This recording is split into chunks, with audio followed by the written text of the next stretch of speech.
Greetings, everybody, and welcome to another episode of Anime Anticlimax. I'm SeptumSin. This is Kotobukijake. Hey, We have got Brittany from Embria Arts. Uh, we have Roger, just in time from Animazing over on Facebook. hey, We've got Kroll, who has been a rising star in the podcast world, it seems, as he's been joining more and more of these, which is really cool. Thank you for having me. And then we've got Dave from Inside Movies Galore and Delusions of Grandeur. Hello. So today we are covering a series, just a little series called Puella, Magi, Madoka, Magica. So that 5 times fast. Definitely has a lot of traits there. It's a little magical girl series from the mid 2000s. I can't remember what year. 2011. Okay, a little bit past the mid 2000s, but not quite current either. Actually, boy, it's hard to believe this series is over a decade old now. Kind of makes it just if you look at it, this series just came out. Well, wait, You'd like to think that, wouldn't you? Wait, One Piece is still running. Detective Conan's still running. It must be current. Those series can't have been that long. This is a much shorter series than those. But this is a series, of course, about magical girls who are granted powers when they get their wish granted, and they must carry out the beauty of their wish to banish the evil, wicked witches. Mm-hmm. There you go. Very good description of what we've got coming here. Yes, and you should also note, well, notably a Shaft production, and it very much feels like a Shaft production.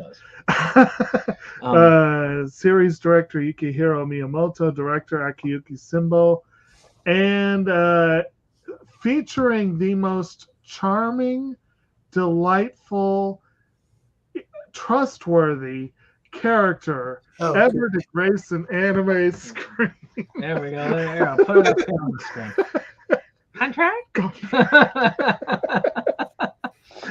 Yeah, right. So, before we get going, I will say this. This is a series that really does hit best when you don't know what's going on at the beginning. So, there are spoilers. Yes. So, if you haven't seen this, I would either check out the series or the first two movies. Either they cover the same story. And then come back. But if you are like Dave, who is fine reading the last page of every mystery novel beforehand and still gets the same out of it as you would otherwise, you can continue on. Is that like reading the answers at the back of the book when you're in school? So I never did that. I never read the last bit of the book. I wanted to. I never have. Very rarely. But I had the ability to speed I read. accidentally read a book. I accidentally read a book in a series that was way ahead of where I was at and learned a lot of spoilers and was so mad that I did. Like, I remember there were people that would kill you over spoilers for Harry Potter back in the day. But I don't know how many people went that far, but they sure was a lot of people. See, I have a firm believer that spoilers are just a myth. So, well, it does depend, and definitely if you are of the opinion that spoilers are critical to your enjoyment of something, you are warned. Yeah. But if you're not, because this is one, I feel like there's two big whoa, like what the hell moments, and then there's another big reveal that they were working toward the whole series that still is a big reveal. But there are those two, especially the first one really changes the entire tone of the series. This one is a short, like we've already discussed School Live. Another one that's another series that I really Mike Manali chiming in. Hi. Another one that I'd really love to see us cover one day is The Promised Neverland. The three of those, you could consider them bait and switch series. They start you off thinking one thing, and you find out, no, that's not where this series is going. To be fair, The Promised Neverland tells you from the first episode. Well, yeah, it's the School Live, but this one drags it on a little further. But it's still a big moment when it happens. Yeah. But The Promised Neverland does drop a lot more hints from the get-go, including the opening sequence. The numbers on everyone's necks for, a lot of this is, I feel like it does have some reference. The surprise does help in some ways, but it can be, it's dependent person to person. Right. I mean, to me, some of the surprises at the end of certain things. Now, there's some things I don't care if they're spoiled. It's there. Like Harry Potter, I admit, I read the fastest I have ever read a book. Yeah. I finished Deathly Hallows in one day. Yeah. Goddamn. Well, that's because we were in a competition, but 25 hours from start to finish, and that was working a double shift. I had it with me at work. But anyway. But yeah, that's so why don't we start then with Dave? Have you is this your first time watching Puella? Oh, this is I'm trying to think of how I actually feel about this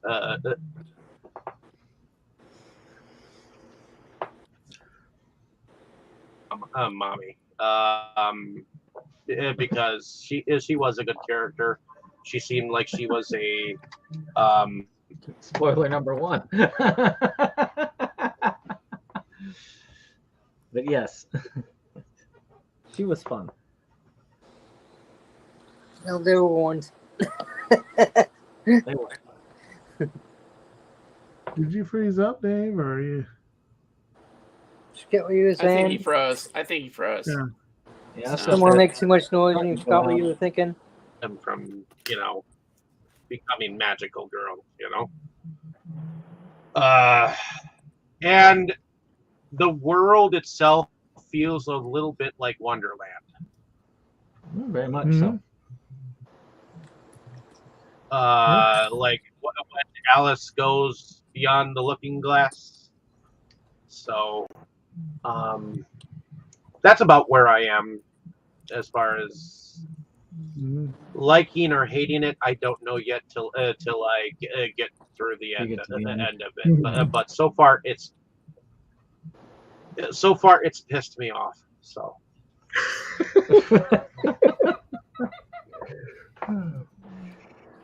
Well, I know some people who. Other than that, I think that's it for right now.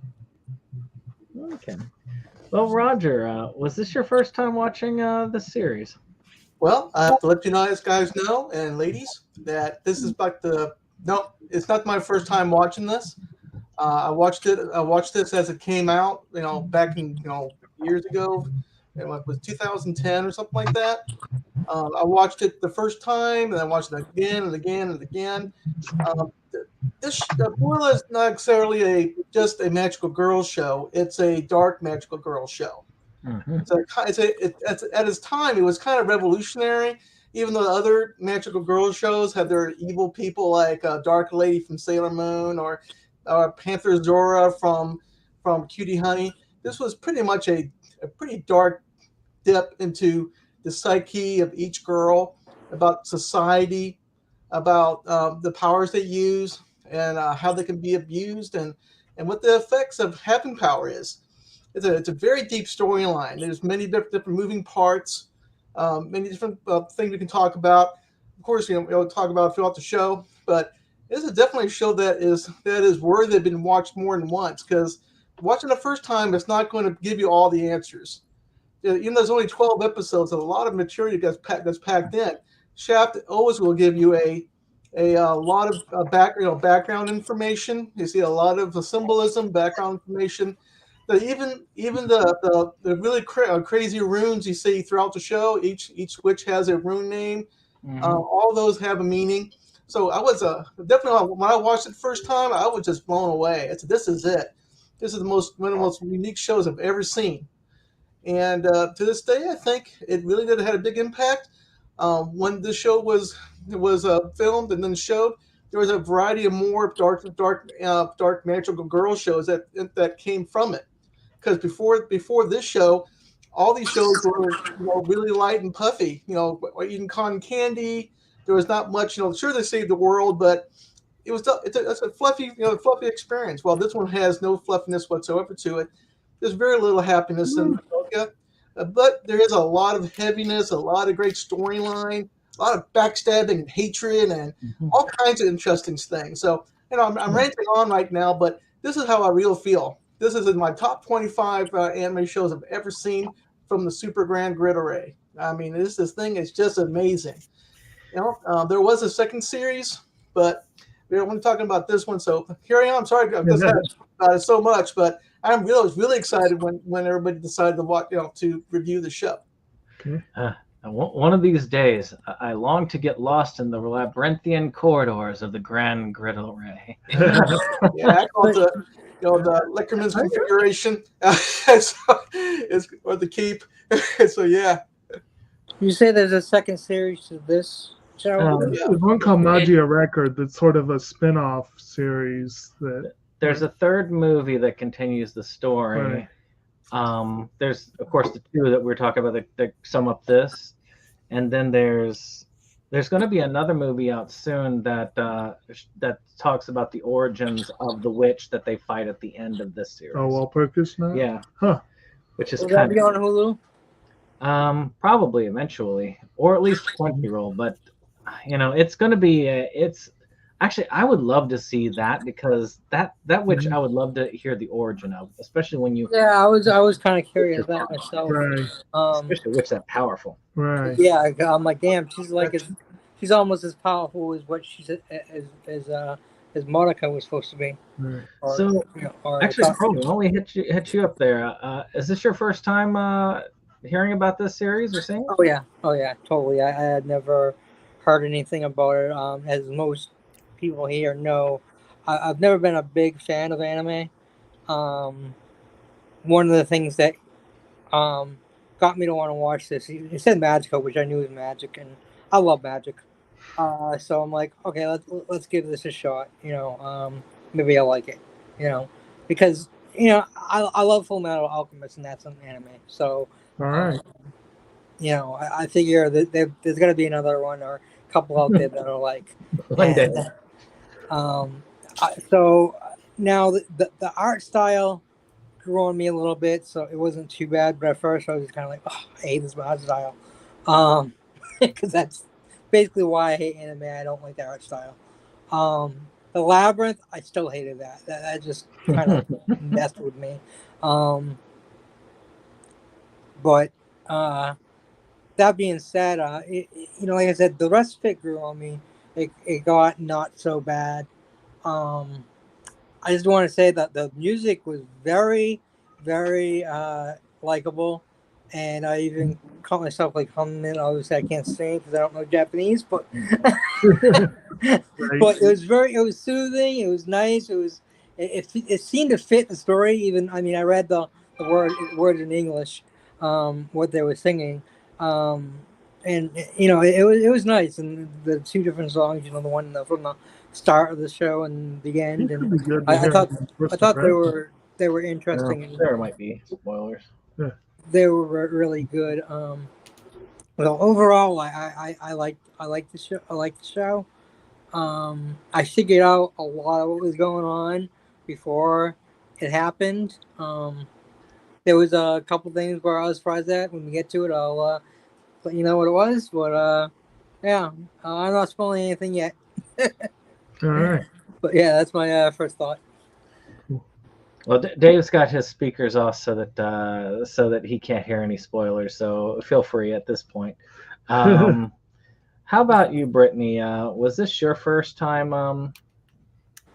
This is like my third time watching this, and like Roger, I was a person that sat down and watched it as it came out. So I was a little bit shocked then, and coming back and rewatching it all the way to this point, I can say the edge is dulled a bit on my viewing of it, but I think it's more, the shock is more in the first viewing. Mm-hmm. I think even if you know it's coming, the shock's a little bit more in the first viewing. That over the time, I feel it's dulled because it's like, I know it's there, I know it's coming. I mean, it is kind of like spoiling having it spoiled at the end of the book.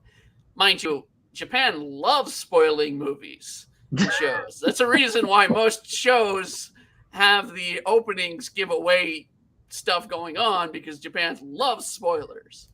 So, I mean, I'm not surprised, hey, yeah, you're going to be spoiled on this. My opinion, this is Magical Girl Faust.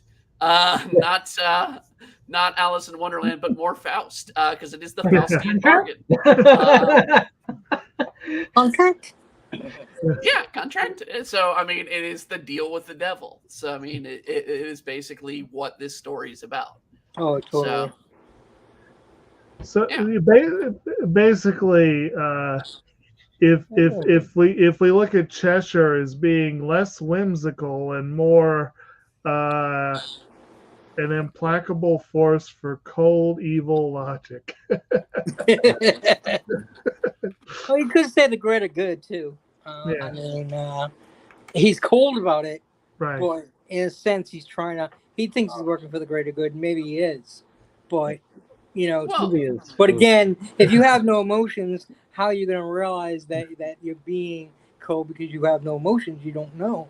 You don't know. So to him, he's not necessarily evil. No, I just had a great idea of, like, it's unfortunate that he only contracts girls, because I'd love to hear QB just randomly show up on someone's window and go, "Good morning, boys." Actually, Jacob, I'm going to refer you to 3 weeks ago in story time that I did a read through. I did a read through of this story being redone to adults. So QB doing the contract with adults. Good morning. So you can actually hear, and they did, the story fan fiction was really well done, and I believe it wholeheartedly. Sorry. And it uses every character in here. So the adult QB goes after is Madoka's mother, of course, and later, of course, the teacher as well. Well, the teacher definitely has a wish she would sell her soul. See, I keep thinking of Magical Girl Ore. That's serious. Well, see, that's what I was going to say. Comedy, if you want a comedic version of this, Magical Girl Ore. It is literally literally the comedic version of this, where you make a deal. You make the deal, and the magical girl turns into a giant buff guy. It just literally beats the crap out of enemies. I admit, I didn't notice the teacher's comedic relief as much the first time I watched it, but she's pretty funny. She's all like still talking about her boyfriend every time, and marriage and cooking, and if I make you eggs, don't complain about it. No. and that's another thing where it was playing off of tropes, because it's a common trope to have the teacher in her 20s or up to about 30 who's always complaining about her dating or her love life or lack thereof. So, but wait, a fried egg is your first impression. Did you have anything else on that? Basically, on my first impression, I mean, basically, it was enjoyable in my first impression. So, I mean, definitely something I would say watch once. If you've not watched it, check it out. Mm-hmm. So, Jacob, was this your first time seeing this? No. And I do not recall if I saw it immediately as it aired. I don't think I did. I think I saw it after you got it. Yeah, I think I encouraged you to watch it heavily. I had been very interested, because I remember reading the reviews, and the reviews were pretty good about avoiding spoilers. but I think I didn't go into it as blind as you and Brittany and Roger did. I think I had mild spoilers, but I still did not know what was going to happen and when. And that big moment with Mommy in the third episode, I was like, holy shit. That was my reaction, was like, really? and then the big reveal with Sayaka at the end of episode 8, that was another holy shit moment. And it was kind of like, it was a really, it's a good, solid series. And the first time I saw it, I freaking loved it. I do agree with the point that I was kind of surprised Roger brought up the point of the music. I love the music. I'm kind of surprised because, Roger, you say that enders aren't important. Did you watch the enders for this one? No, I generally don't watch openings and endings, but they are part of this show. They do. I mentioned the music. And they are part of this show. And specifically, the episode 9 ender is sung by the voice actresses Eri Kitamura and Aya Nonaka that voiced Kyoko and Sayaka. And that ender just, I absolutely floored me when I heard it. I loved it. And the Magia, the main ender, is really cool. But this one sets you up for a fall. You get the main character, Madoka, is played by Aoyuki. She does the ender for the first 2, and it's this chipper pop song. And then after episode 3, you don't get the chipper pop song anymore. Just go straight into that dark one where it shows the wandering. Right. But we definitely need to talk about the music as by the time we get to it at the end. But that, and also, Roger, I want to take issue with your saying there's no fluffiness. Look at that picture. Her outfit is very fluffy. The whole series. Yes, but you don't see Monica's outfit until about episode 9? Well, you get to see a drawing of it. You do get to see a drawing of it, like a precursor. Right. Yeah, but a very, very crude drawing. Right. So but see it for the first time towards the end. It'd be after episode 6 or something. When they're doing the time travel. We see it. You get to see it in the full glory, and a couple times after that. Well, and this was also appropriate that we're doing this as a follow-up to Zetsubou Sensei, because I saw it as a follow-up to Zetsubou Sensei. And it's a lot of similarities in the production in terms of the overall art style and whatever. And the tone is kind of also, I think the Negima remix, came out around this time or a couple of years earlier. That was freaking strange. That one had also helped get me ready for Shaft's way of doing things. And I had seen some Magical Girl stuff prior to this. I had seen a little bit of Sailor Moon. I think I saw Cardcaptor Sakura before this. I think you made a point of showing it to me. So Sailor Moon is a Magic Girl? This one and Cardcaptors are identical. I've heard of her, but I've never. No, not really. But yeah, overall, my first impression was extremely solid. I think this might have been my third viewing. And of course, I had seen the movie trilogy before, which, as we've said before, essentially you're watching the series with the first 2. I still have not rewatched the second movie for tomorrow, but I've rewatched the first movie. Yeah. So and I've read the manga, which is almost a panel for panel remake of the anime. So I've seen the story over and over again. I've also read several of the spin-off manga. And different story uses the same characters. It just focuses more on Mami and Kyoko. I definitely have a familiarity at this point with this world in this series. And I still enjoy it. I will admit the shock value of the first time can never be replicated in later viewings. No. But in those kind of series, you look for, does it still hold up? Does it still hold together? And I think they did a pretty good job of setting it up and executing the surprises, Yeah. All right. Is that your first impression? Yeah. All right. Well, for me, I think I don't know how I heard about the series. I don't know if Brittany or George or somebody told me about it, or it was just one of those that I saw on Yacht Torrents, and I was like, okay, I want to see this.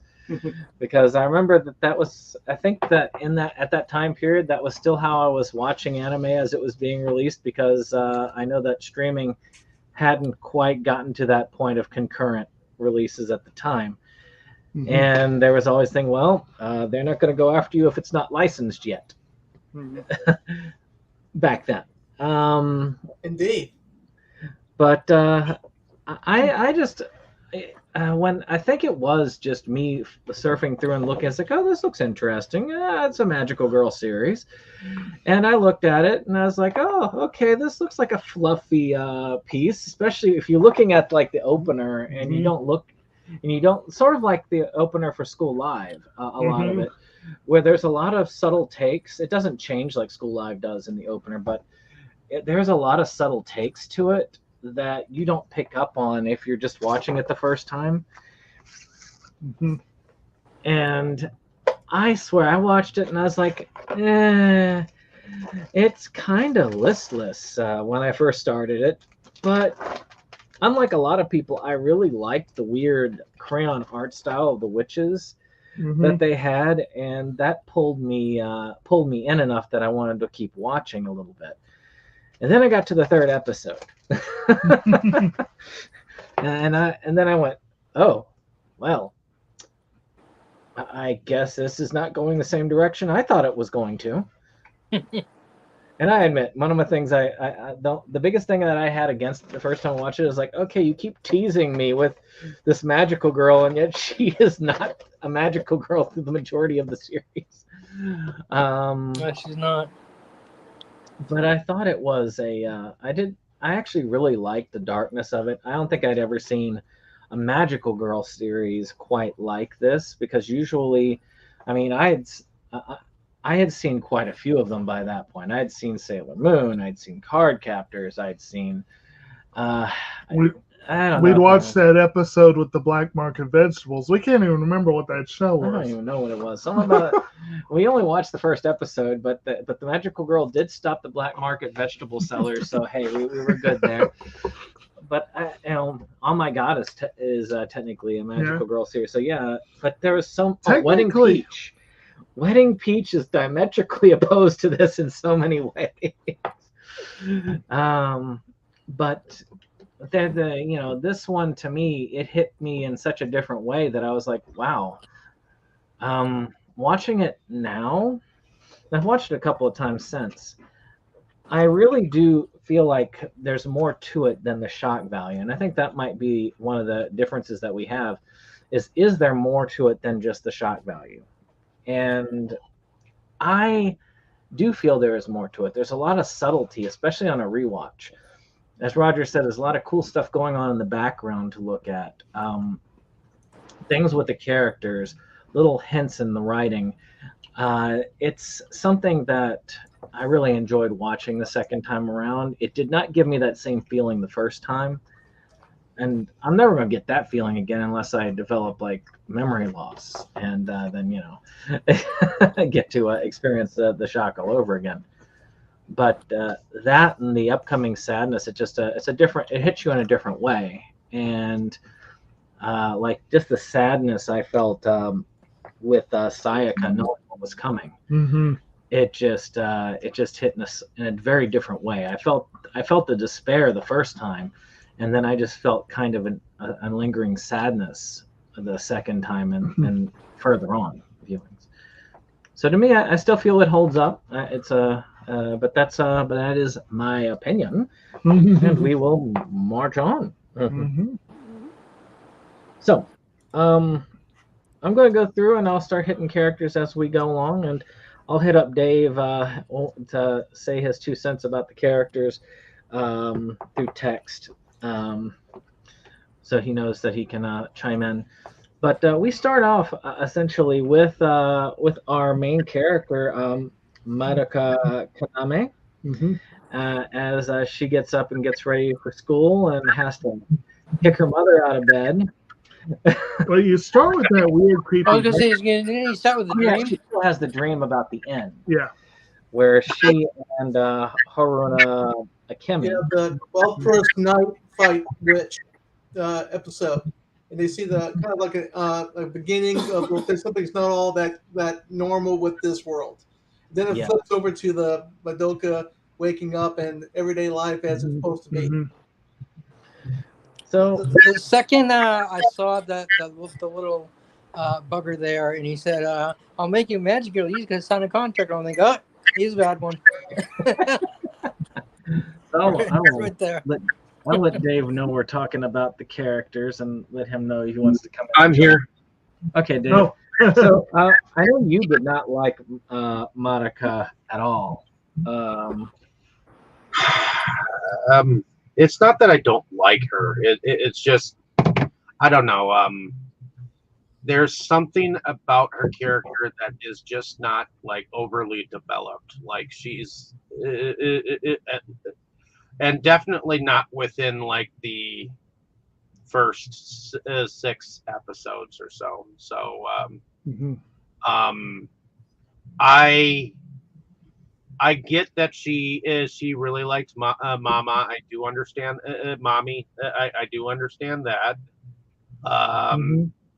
And there's just an underwhelming sadness to the entire series that I guess I wasn't prepared for. And the depressive black-haired girl, or whatever her name is, Amora. I just don't like her attitude towards the girls. I mean, and we'll get back to her in a moment. But before we move on, what do the rest of y'all think of Madoka? I do agree that Madoka is a little bit of a blank slate. Like, oftentimes you'll have protagonists that are a little bit like they're surrounded by more colorful, fleshed out individuals, and she's really kind-hearted. She's really nice. You want to cheer for her because she's that kind of character, but she also is. Before we started, we were talking a little bit about Star Wars. She's sort of the Luke Skywalker type character. Like, there's promise there. She's supposed to be this big badass character eventually, but for right now, she's just whining and taking up space. And that's kind of how it is. What's that? Sadako, her friend, is a little bit more fleshed out than she is, and I like the fact that she takes care of this kid who had a terrible accident, and he's also musically talented, and you have that going on in the background, and that's kind of the reason why she became a magic girl. It is for him, Right. Well, there is a reason why each girl actually becomes a magical girl. Yes. And there's a reason why Madoka seems to be, lackluster or kind of a blank slate, because she is a normal girl. She's like our narrator to an extent, to our observer character that looks what's going on with the story, that watches, lives through the story, lives through the sadness and the grief. But, at this time, doesn't really have anything going bad with her. She just found out that there's strange stuff going on, and she, of course, is naturally curious. And as time goes on, she definitely changes her viewpoint, or viewpoints. So I say it's in several times throughout the show. So right now she is a blank slate. But I think in this particular show, it's a progression from being very cute and fluffy to being very dark, and that she, of course, follows the roller coaster very well. So I really did like this character a lot. There's a reason why she can't really figure out what her wish is. I liked her character. I mean, she like you said, she was nice and she's sweet, but she's also brave. I mean, she still went along with Nami and everybody to fight these witches, and even after the first time she saw it, she didn't back away again. Eventually she realized she didn't want to make a wish. She was, she was scared, rightfully so. You know, but there was a lot of room for character development with her, and they did develop her really well. And I think that's what makes her character one of the best, because she started from maybe like the weakest character to one of the best characters, in my opinion. Just like Luke Skywalker, since we already mentioned that. So yeah, true. The little Luke Skywalker is just a farm boy. What's that name? The little creature itself, at first, it reminded me of Lucas the Spider, and the way. We'll get to that asshole later.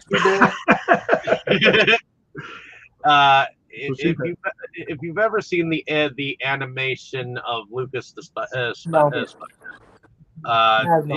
it's all these kids talking for like these various household creatures, and that's what the creature reminded me of, like a kid speaking up for this creature, and the mouth doesn't move. I mean, when it goes into the telekinesis phase, where it's more thinking the thoughts, I think it's a more stronger character. But when it's just talking to us, like, I don't know, like a Lucas the Spider, yeah, that's where it was kind of like. I thought you looked kind of cute, and I think they did that on purpose. But immediately I was like, no, there's something wrong with this thing. There's something wrong. Wanting contracts and stuff.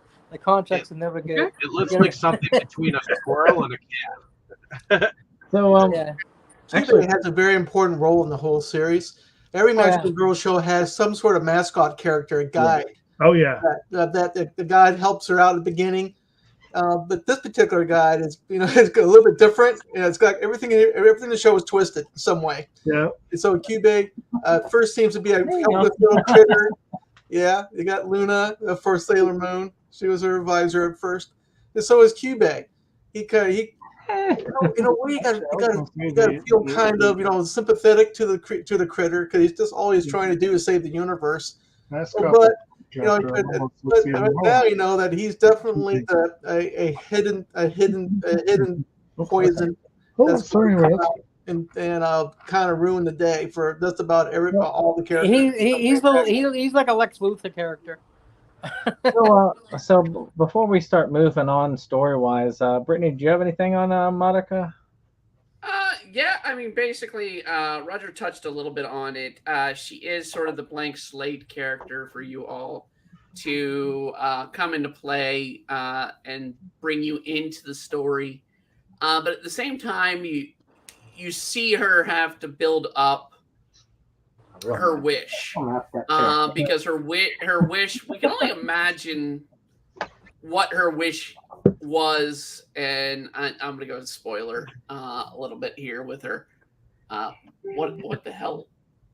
Real mascot character. But yeah, I mean, if it spoiling a little bit about her, I mean, the other versions of her that we see, we don't know what her wish was in those. Right. Yeah. We never knew the original wish was for. But she was the magic girl at those times. And so later on, this version, she gets a wish based off of all those other wishes. So, and her having seen the problems and whatnot is caused by Cube, aka Incubator, as he calls himself. So, I mean, like I said, it's very much the Faustian bargain. It's the deal with the devil, Cube being the devil in the sense, or playing the devil role in this sense of this, even though he's an alien. He is from another dimension world that they don't have emotions, and have Madoka sort of play against it, which is something also when you do your little characterization, your character that goes and treats like Sailor Moon. You had Luna. Luna's very serious. Sailor Moon was very emotional. Madoka is very much the same way. Kyuubi's very cold and illogical. Right. Almost to the extreme. And she is almost the extreme on the emotion, which is one Yeah. of the reasons why she's a little more annoying, because she's so emotional. But yeah, it makes for a good foil. Still a little kid too. Because despite it all, Luna probably would not come up with the same plan that QB did. To be fair, I do agree in the concept that her old friend George, that passed away, had, that Sailor Moon was about world conquest. Right. Well, and they succeed in the end. And I will say again, as far as QB goes, I had made the joke earlier. We're comparing QB to HAL 9000, but there definitely is a similar, like, QB is a great villain, partly because, well, he's not really a villain so much as an antagonist, but he's a great antagonist in part because it's not that he's evil in the true sense that we think of evil. He's not sadistic, he's not cruel. He just does not understand human values and emotions. And that disconnect makes for him looking evil as all hell. And I will say a lot of what this goes on, I believe, is quite ingenious, because one of the scientific belief behind poltergeist activity is emotional girls. Over emotional girls, and that the fact that the aliens are using the energy from girls because of their emotions is just, wonderful little sort of concept that they use in the series. That no one, apparently nowhere else in the galaxy do people have emotions like humans, and it's interesting in that sense. QB, I guess, is surrounded by planets, kind of like probably Planet Vulcan, or ones like that. The Vulcans are the real bad guys in this. Yeah, QB does say that girls at this time of their age has the most amount of variance in their emotional state. It's almost like watching that one episode of Sailor Moon where they find that whatever general it was, I forget what it was, Nephlite, I think his name was. Yeah. He decides to attack girls in terms of Yoma at the highest peak of their particular emotional transition, between being very happy, being very sad, or anger and hate, whatever it is, at the highest peak of whatever it was. And that's what Cuba's people did. They found a world, and they said, well, we need to sacrifice the fewest for the mostest. So this is what's going. That's what's going on from them. And of course, their Cubase basically a computer, like the other guy said. It definitely the HAL 9000. Yeah, they're very. That'll eat its own versions. Yeah. Yeah, I love that. I love that touch. Number of clones. They came to die. And then also, he probably also plays off of a lot of traditional depictions of demons and devils and whatever, because a lot of times they are depicted as thriving on negative emotion and despair and all that kind of thing. And yeah, I mean, it's multicultural. Yeah, right. The whole way that the witches are depicted very much plays into that. A lot of times when you see even history come about, some of the greatest villains in history, in their own mind, are not villains, and a lot of them have that same like mindset. Lex Luthor. We're going to accomplish this for the greater good, and the greater good being the biggest commonality between a lot of them. They feel what they're doing is for the greater good. Yep. Not all villains, but a lot of villains. They come. And a lot of historical figures. I mean, you got Mao, you got Stalin, you got Hitler. I mean, all of them were doing it for quote, the greater good. Well, you can debate how much they were, but you know. Well, for their I mean, their version of the greater good. Mind, it's their version of the greater good. That's the catch. Yeah. Well, Dumbledore, even in Harry Potter, if you think about it, some of the more twisted things that he did, as you find out later in the series, Harry Potter spoilers. Like him, having Snape killing him, and it's like you know, it was to save Malfoy and stuff. You know, he was dying anyway. So, but it vilified Snape, at least for until you realized what actually happened, why he killed him. But yeah, and Snape didn't want to do it at all. You know, he was totally against it. But well, I mean, Dumbledore. One of the biggest spoilers in Harry Potter. By the way, Harry Potter spoilers. Is that it's Dumbledore been out for 20 years at this point. It's been out a little bit of time. So you know, is that Dumbledore was basically keeping Harry alive to eventually kill him off in the end. He didn't know Harry was going to come back.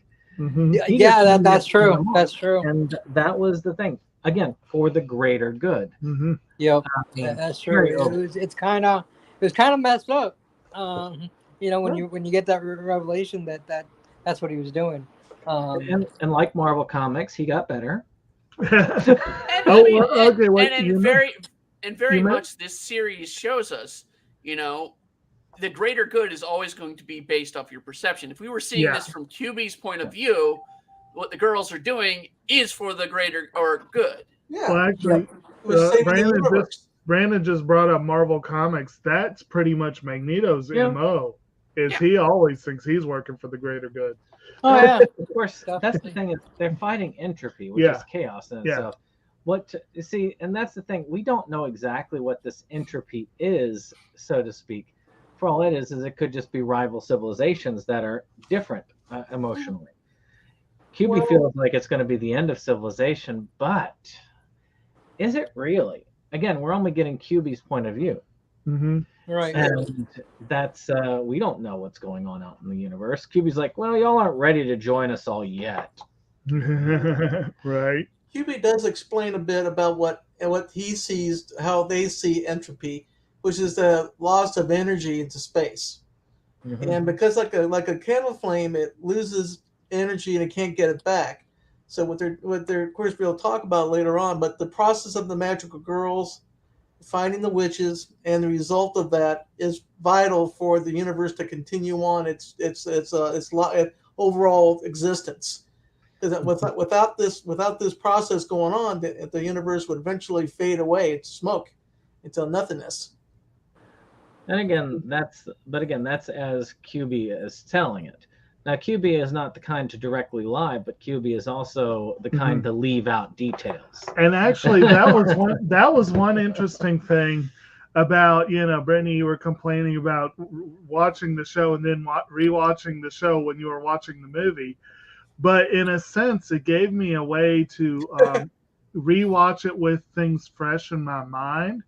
And like I was kind of doing that. I was looking closely at what QB was saying and what it wasn't saying. And they never actually lie. No, it's the lie of omission. It's the way to write a villain. It's simply giving as much information as the girls needed to have. And there are moments where it's obvious that they are obviously omitting things, like they are deciding this does not need to be omission doesn't actually mean lying, but in the girls' minds it always does. Well, yeah, and I think QB says at one point, like, why do you always feel betrayed when you find out things you didn't know about, or something along to that effect? Yeah. Like, why are you humans so quick to feel betrayed? You know, basically. Or so shocked that you had to change, or this was the result of your wish. You know, there's always cause and effect when you make a wish of this whatever magnitude you make. It's like ripples in the pond. How it make more ripples and some ripples and keeps on making bigger ripples. So QB is puzzled why the girls are always so emotional when they're finding out the repercussions of making a wish or making a decision.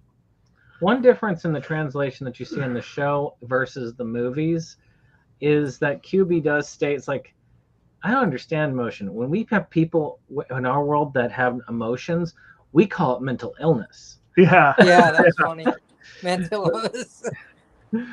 And then he goes on to say, Imagine our shock to discover a world where everyone has emotion. Like And how is your society still functioning, basically?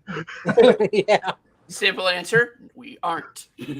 You're right. Very difficult. Controlled chaos. Barely. Okay. Control the chaos with order. So we go ahead. We're going to keep on with the story a bit. We go on to school after she wakes up her mother, who presumably they don't really show it fully, but they pretty much show that she kind of like tends to enjoy herself a bit too much at night after work, and comes back to it. Well, she works hard and parties harder. As we're getting here, I want to note something that is, it goes on for both the anime, the movie, and I'm guessing also the manga. The person who created this must really love windows. Because the house is full of windows, the school is full of windows, and I mean, window, just like, there's just a wall of glass. It's not like any room. Yeah, that was weird. No, it's a fairly futuristic setting. It's a not too distant future. If you look at like their school desks, and at one point it looks like Madoka has kind of like her computer. Yeah, she's like the projected keyboard, which they have that technology. Right.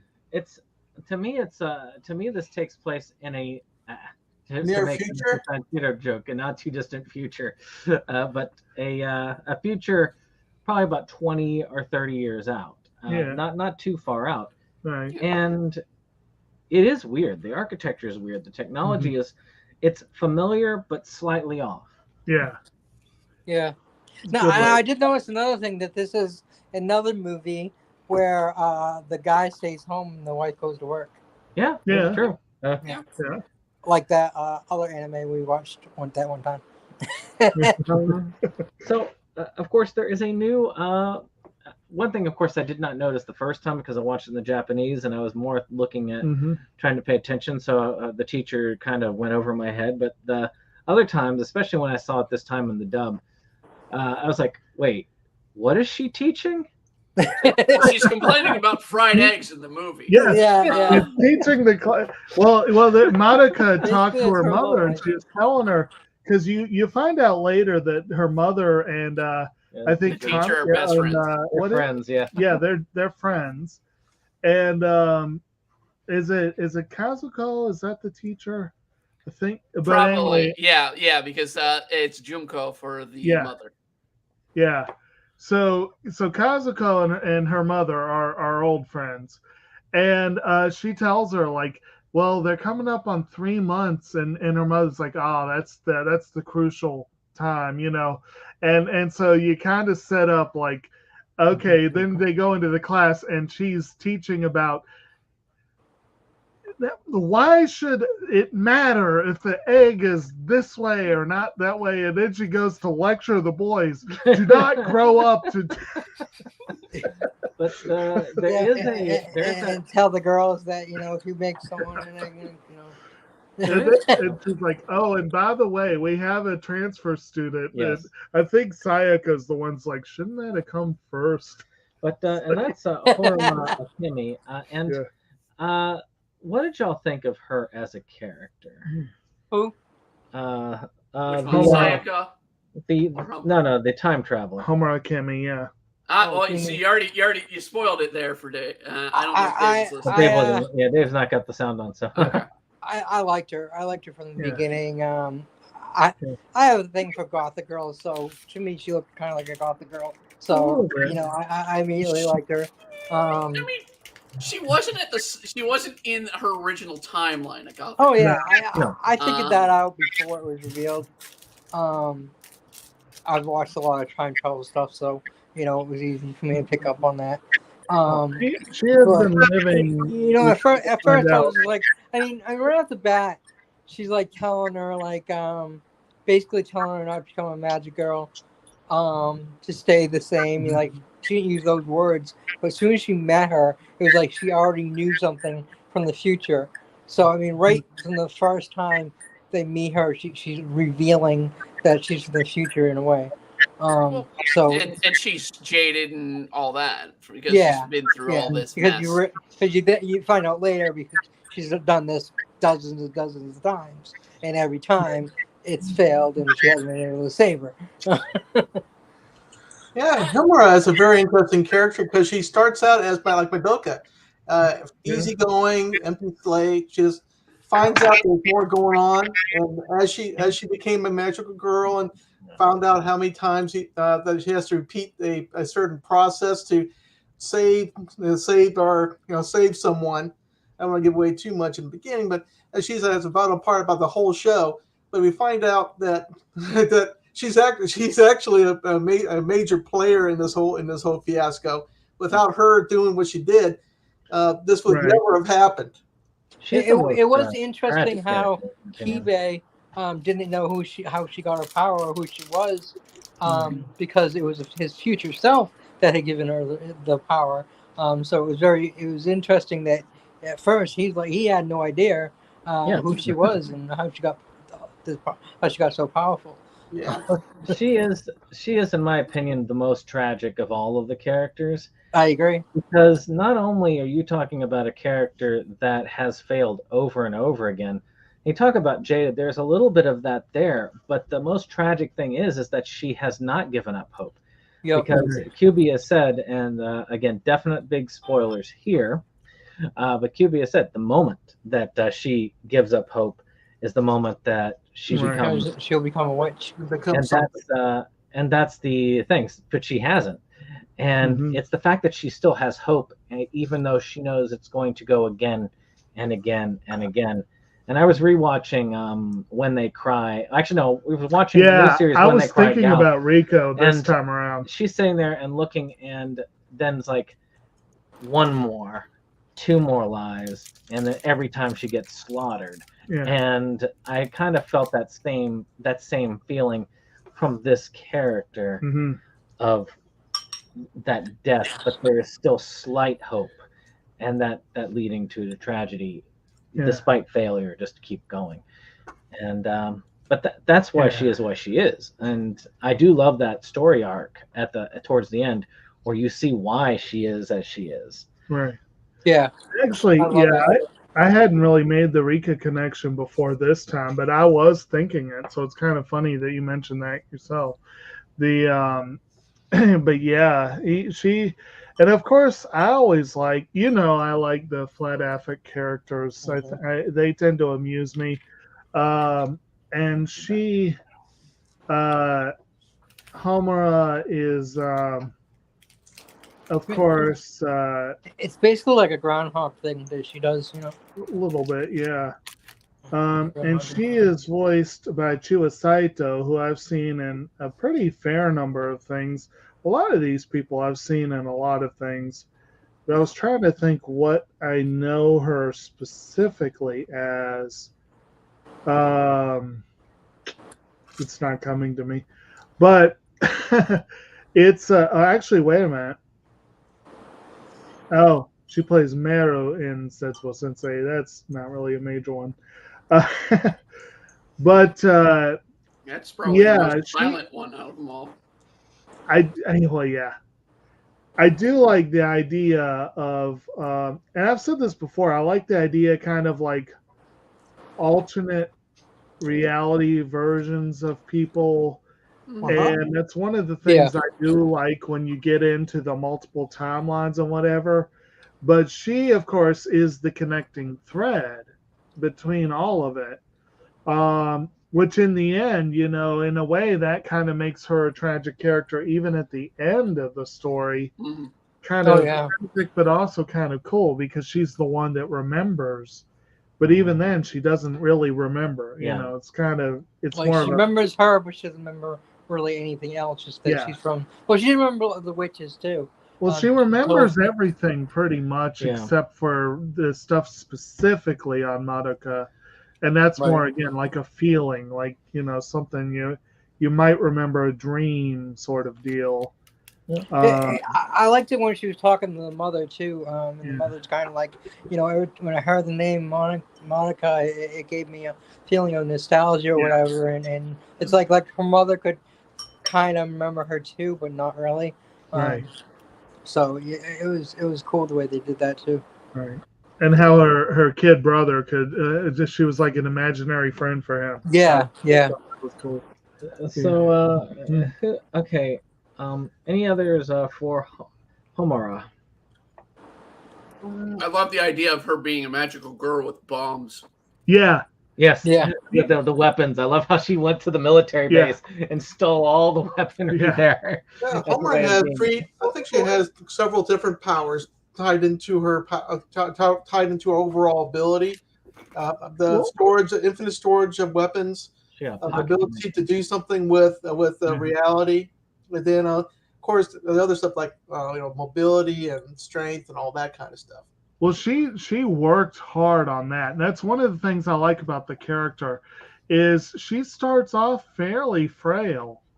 And by the when she shows up in the current timeline, everyone's like, wow, she's so powerful. She's so skilled. She's so, and like I think one of the teachers is like, I think that was a prefecture record or something like that. It's like, but it was I do like the idea. Like most of these girls are pretty badass because of their magic, but she really does have a lot more than just the magic. Like super smart. She taught herself bomb making and marksmanship and all that stuff. Yep. And she taught her all that. When you see her later, she was a bumbling idiot. That before she was weak. She literally had to get medication regularly. Mm-hmm. She was in the hospital. Mm-hmm. She came back from the hospital in the beginning. She didn't see any value in her existence. So I call it the elder Homura, did everything in her power to do the reverse of what she was. She was excelled, and it would be number one, everything, to be the most powerful, to be the most results, to get them mentally and physically and spiritually. It's easy to solve the problems correctly when you have the same one every time that you do it. Right. And also another thing I want to say is kind of fun about this series, and I guess maybe it could work as a segue into Sayaka if we want to do that, is how the powers are tied to the wishes. Like with her thing, she desperately wanted to protect Madoka. So her wish was to redo their meeting so that she could protect Madoka. And that's why she has time magic. And it gives her all sorts of skills and abilities beyond just resetting each time. She has the ability to stop time. And that's really cool. Whereas Sayaka's wish was to heal her friend. So she can heal. And so she gets like super healing, and that sort of thing. So that was kind of a fun little touch, I thought. Yeah, I like that. I agree. Into Sayaka, of course, there's two friends. There's a 3-friend group that they have, the girls have. Of course, Hitomi Shizuki is the other friend, and she is a good tie-in to the fall of Sayaka, actually, at the end. Yep. And of course, Sayaka Miki, which is her best friend. And who was the guy? Kyosuke Kamijo? The one that is that the guy? The injured guy? Yeah, the injured guy. That Sayaka is trying to save because she loves him. Sayaka is also actually. All of these characters are tragic in their own way. I don't know if any of the characters that everything is happy-go-lucky for. The only one that I could say is maybe the closest to is Madoka herself. But her tragedy happens later with everything that unfolds in this story. Yeah. She has the biggest tragedy of all. But Madoka is like a time bomb that goes off at the end of the show. Yeah. Her old man seems pretty happy-go-lucky. Her brother's happy-go-lucky. Well, her brother definitely is. Yeah. Well, he was very happy in Mirai. The mother was very happy when she was partying. Well, she wasn't happy-go-lucky, but she was successful for the most part and was pretty. She was pretty stable relative to the other characters, but. Yeah, she did have a seriousness. So well, don't put an alcohol problem on her. It's It's a relation. It's a business thing Yeah. in Japan. Yeah, Especially for the youngers, they're gonna. If someone old wants to go drinking and get plastered, you're getting plastered with them. Yeah. It's there's a lot about Japanese work culture that I am not too in agreement with, but that's another day. So, what do y'all think of? Well, did anybody have anything they really want to talk about, like as a side character, Hitomi? She's a fucking bitch. It needs to be cut. Okay, so did anybody else see this as like out of nowhere? As like she doesn't visit the guy at all, and then she just suddenly like, I'm in love with him. Yeah, That's why she needs to be cut. The bitch needs to die. She's like, and if you don't tell me, your true feelings, then I'm going to tell him tomorrow my feelings. That man-stealing whore. That was kind of out of She had a nowhere. hidden love for the guy that was the violinist. Where was she when Sayonaka was at the hospital every fucking day? If she joining a cult. If she had wanted to say, well, look here, I know you will want this guy. I know you love this guy. You're one of my best friends. I just want to let you know that if you don't move, I'm going to move. But she gives her a 1-day ultimatum. That's like, I don't know about that. Great best friend. Well, keep in mind, she also joins a cult, a suicide cult. Oh, that's true. Yeah. So it's not really on her as much. Well, that was the witch doing right. that. So that wasn't her. That could have been why she was easy to. It could be that she was feeling guilt from it. Yeah. From her feelings. Again, I feel like this is something that was from a longer time than what it presents. I do feel like this is one of the few times that I would say a failure in the writing. I feel like there's supposed to be much more to this than there was written in there. Yeah, she wasn't very developed very much. It does seem like it was probably something, if they had 25 or 24 episodes, they would have gone into that a bit. Hopefully. So, but 12 episodes. She kind of got left out because the other two just kind of started doing their own thing. Even at one point, she cried about it, like, "Oh, I'm being left out." It's like because they were all supposed to be friends. Another thing that I thought was a little bit kind of weak in the and I wouldn't necessarily say it was weak in what was written. It's more of I kind of felt like maybe they could have had more. Yeah, they really don't talk about why Kamijo, what happened to him in the first place. They really don't go into any detail. They don't go into much detail about why Miki feels so responsible. Like, she loves him, but you feel like she feels responsible too. He feels like somebody else feel he was more of a jerk earlier on. I don't know why, but this was the point. This was the point in the movie, the first movie, that I started complaining about because I was like, screw this! I'm sitting here watching this, and they have a flashback in the movie that I don't recall in the anime. They did do that, yes. Where they have it, and I was like, okay, I'd much rather watch Your Lie in April, which is the sort of the same plot but reverse gender, right there of their relationship, and it's just like, They did have opportunities, and we'll talk more on that tomorrow, I'm sure. Yeah. They did have opportunities in the movie to bring in some of these outside scenes, and they just didn't really do it. Oh, they felt like they actually, the movies weren't.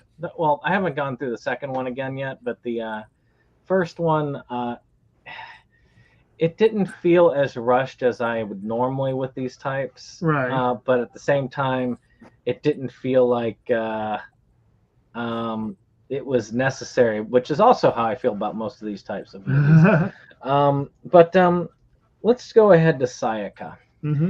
I liked her. I She's did like her as a character. What's weird is she is the one that annoys me the most out of all the characters. I don't know why. She just annoyed me from day one. She annoyed me a little at first, like the first time you meet her, but after that, I warmed up to her, and I ended up kind of like the other girl that tried to kill her. You know, first she meets her and wants to kill her, and I understand that, and then she ends up becoming friends with her. Right. So she kind of grows on you. One of my followers is a huge Sayaka fan, and I've had to tell them, it's like, look, I'm in the same boat as Brandon. I hate her. I feel she is just weak, and it's just if maybe she's the lesbian lover-esque for Madoka, maybe, I don't know. Oh no, her and Kyoko definitely. She loves that dude. She's big into but she's big into the artist guy. Yeah. She doesn't but that's the thing, is she presents as a very athletic character, yet she's also one of the weakest characters. Actually, she is the weakest character as far as Magical Girl. As far as Magica on her own, shows a lot more emotional fortitude than Sayaka does. She had a more shallow wish. Bad for her. She did have a somewhat more shallow wish, which was one of the reasons why Kyoko initially hated her, because I don't think it's shallow. I think I think she did it because she realized that he needed to get better, and she didn't even tell him. Like, she didn't take any credit for it or anything. She just that totally. She did that. She did that selflessly because he doesn't know that she did anything. He just got healed, and no one knew why. So if he did, it could end up very much like Kyoko's scenario later. Kyoko did make later. She did make a very good point when she was talking to Sayaka that one of the big dangers of wishing for other people is they may not want that. Yeah. And I agree, but he 100% did want to be able to play again. So, you know, Kyoko's backstory screwed up. Is a tragic character because her particular wish did not have any fruit for Sayaka. You know, sure she helped her friend, her childhood friend, but at the end she didn't get anything out of it. Well, it was an empty wish in the end. For her, it was an empty wish. But she didn't. That was the thing. She is the author of her own despair. She could have gone for him. He showed signs that they could have gone out, but she stepped back. At the moment, she had found out she didn't have a soul anymore, and the soul was in the gem, so she felt like she wasn't even human anymore. And how could she be with somebody when she's not even human? That's the tragic thing of all of it, because she really does. She's the one who hurts herself in the end. And that's what leads to the tragedy, is her own self-pity, her own despair. And she does figure it out, but she figures it out much too late, and she becomes the end of the I think, you know, as her spiral, that spiral went down and down, she just couldn't get out of it. And she was an emotional wreck. She's being fed by I think, when they eventually get that kind of darkness, they tend to be more depressive and more heavy and more dark, kind of fed on itself, and eventually she had a problem. As we find out a little bit more in the show, it's really a character that was empty from the beginning, and she stays empty all the way through. So why don't we move on? I'm going to get to a point that I'm going to bring Dave back in for just a little bit of character discussion, but I want to hit Mommy real quick. But when they go in, they end up being pulled into the other world, this labyrinth, and they are nearly killed by. Actually, before they get pulled in the labyrinth, Madoka hears the voice of this desperate, innocent being reaching out to her, and finds out QB being chased by A mysterious girl. Help me, Monica, you're my only hope. and she saves QB with the help of Sayaka, but they end up stumbling into a witch's labyrinth by doing so, and that's when they end up meeting Mommy. But this is the first time that they go into a witch's labyrinth, which is a very unique thing, and I do want us to discuss the labyrinths when we get to the production design. But the witches, of course, are very interesting creatures themselves. But Mommy comes in there with all these flintlock pistols and does her thing, and she's all elegant and so on, and they end up immediately kind of gelling together. And of course, she also is like, "Oh, QB is a long, friendly associate of mine," because she's been at this a little bit longer than the rest. Actually, probably a lot longer. And she is QB's partner in crime, if I guess I can call it that way. So, what did y'all think of Mommy? Matter of fact, Dave, are you still listening? Or yes, in fact, I am here. But Mommy was my favorite character out of the bunch. And so when she was in fact killed off, You got pissed off. Yeah. Sorry. This time. I think if she could have been kept alive a little bit longer, she might have been able to, make things becoming a magical girl a little bit more easier for both girls, and could have been that balance. 09. So, but there was so much unbalance. The other character. Yeah, her role was to introduce the magical girl funness of the whole situation. Oh, you're going to save the world against evil witches and all their terrible familiars. You need to join us, become a magical girl, and think about it seriously, and save the world. And then my pal QB can help us all. She was really cool with those guns, though. She showed like she was the perfect display magical girl because she had the elegance, she had the charm. She when she killed the witch, she just sits down and has a drink of her cup of tea afterwards. Right.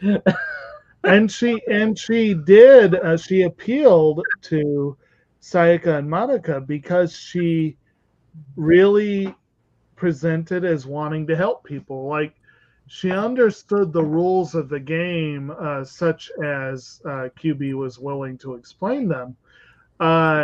So she didn't know all of them, certainly, but she understood enough of the rules of the game to know that, yes, witches do harm people before they become witches. Yes, you're going to have to use those grief seeds. She didn't understand all the whys and the what have you, but she knew the basic rules and she was comfortable enough with them, which I will admit was one of Sayaka's bigger problems, was that she was unwilling to play the game, and that kind of undid her. Her undoing. But Mommy, and of course she was the veteran, but unfortunately for her, that also led to her being just a bit cocky, and it please, bit cocky. She's the this is my last day of retirement, and then gets killed off moment. Exactly. All right. And there are clashes between her and Homura.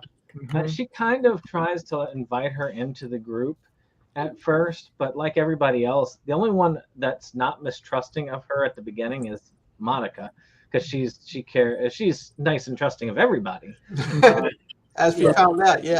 I mean, she basically looks at her as just another one of those magical. Madoka hated her. She pisses me off. I mean, Kyoko, who comes later, is exactly the kind of magical girl that Mommy was kind of thought that Homura was. Well, I think Mommy was also annoyed that Homura kept trying to kill QB. Yeah. Yeah. Yeah, well, I mean, who wouldn't love QB? I mean, She does. We find out she does kill him a few times. Lots of times. But he just keeps coming back with his clown. Back and but he has plenty of bodies, but why waste them? He says. And you have this kind of thing. They talk about what they would want with their wish. It kind of, again, these first 2 episodes are more of a setup. They give you a little bit of the lore, they give you some explanation, and they kind of build up almost a false narrative. Yeah. This is a fight between good and evil. And it's just not that way. Magical girl thing. That's slightly somber in tone. You're right. It does start with a environment where you think there's a fight between good, which is the magic girls, versus evil witches or familiars, and as of course we find out as time goes on, there's more shit that kind of fades into gray. Everybody has a problem. Everybody has issues. Everybody trying to get away from their destinies. You can't. It's messed up. Yeah. So who also thought it was kind of funny, like when they're sitting there, they're getting ready to go witch hunting. So Sayaka brings her bat, and Madoka brings her sketchbook where she's got sketched out. I thought about that sketchbook. Tell you the truth, it took me a few times, but I think that the sketchbook was important because Madoka was actually connected to her various other parts, from various other universes and all of that. I think that the sketchbook was a realization that she was more that she was originally portrayed as. So, I mean, I remember, I think it was Brittany that said, that I brought up, like, well, she made a wish. Madoka made wishes earlier, but it was hard to say what it was. I think really, if you think about it, Madoka's wish was to be a magical girl, and a lot of it was like, Mommy says, like, there's like, well, you could just wish for a nice cake to eat at the end of the feast that we'll have to celebrate us being together. That cake would be way too expensive. It wouldn't be worth the cost. Give your soul for cake. What was it like? If it's cake boss, I don't know. It might be worth it. But that was but that's the thing, is that when they had that final dungeon and Madoka was sitting there telling her, is like, we will all be together. You do not have to be alone. And Mommy, they hint at, and I don't know if they elaborate on it later, that Mommy had basically made her wish to save her own life. Well, yeah. Right. Involved with a vehicle accident. Which they do not show in the movie. Yeah, her family died and she was about to die. And that's the sad thing, is so she wished to live. I want to say that was expanded on in the different story manga, because I feel like they gave a very detailed background for her in one of the mangas. But yeah, I was surprised that they left that out of the movie altogether. It's like, that's kind of important backstory. But you could see. You got a time limit, though, Jacob. You got a time limit. Yeah. I know. But that's kind of like the effect that you get, like a series that did a very, very, very, very, very different approach to retelling the same story was the Full Metal series. Mm-hmm. But that was one where you had a couple of characters who had very tragic endings. That one of the very few downsides to Brotherhood is that you spent a little less time with Nina Tucker, so it doesn't sting quite as hard. You spent a lot less time with Maze Hughes, so that doesn't sting nearly as hard. Yeah. But so it's kind of like that here with Mommy, but not as big a deal because the overall difference is really minor. It's just that one scene does make a difference. No, you could see. Oh, God. I was gonna say, you could say that in the reverse with Demon Slayer, with the movie Mugen Train versus the TV show release of Mugen Train Arc, which is ironic because it sort of did the reverse what Madoka here did with their movie release. That their movie release for Madoka came after the anime series was fully run, and it was these first two movies follow the anime. whereas Mugen Train originally came out as a movie, and then they released the anime afterwards. Mm-hmm. So it was kind of like a reverse there. But yeah, you had the Hamura, I think his name was, that dies, and that one, the flame guy. The flame guy, he dies in that series. Oh yeah, big spoiler. Oh, sorry. Actually, that is more relevant, but it was, it's like what we're spoiling Titanic, the movie. Actually, all I know about all I know about that what was it, Demon Slayer, is that it's about this girl who bites on a piece of bamboo and she looks cute, and that's all I know about the series. You are in for a lot to watch that series. So it's a little more than that. That's how a little more severe. To me and memes. Magical seal.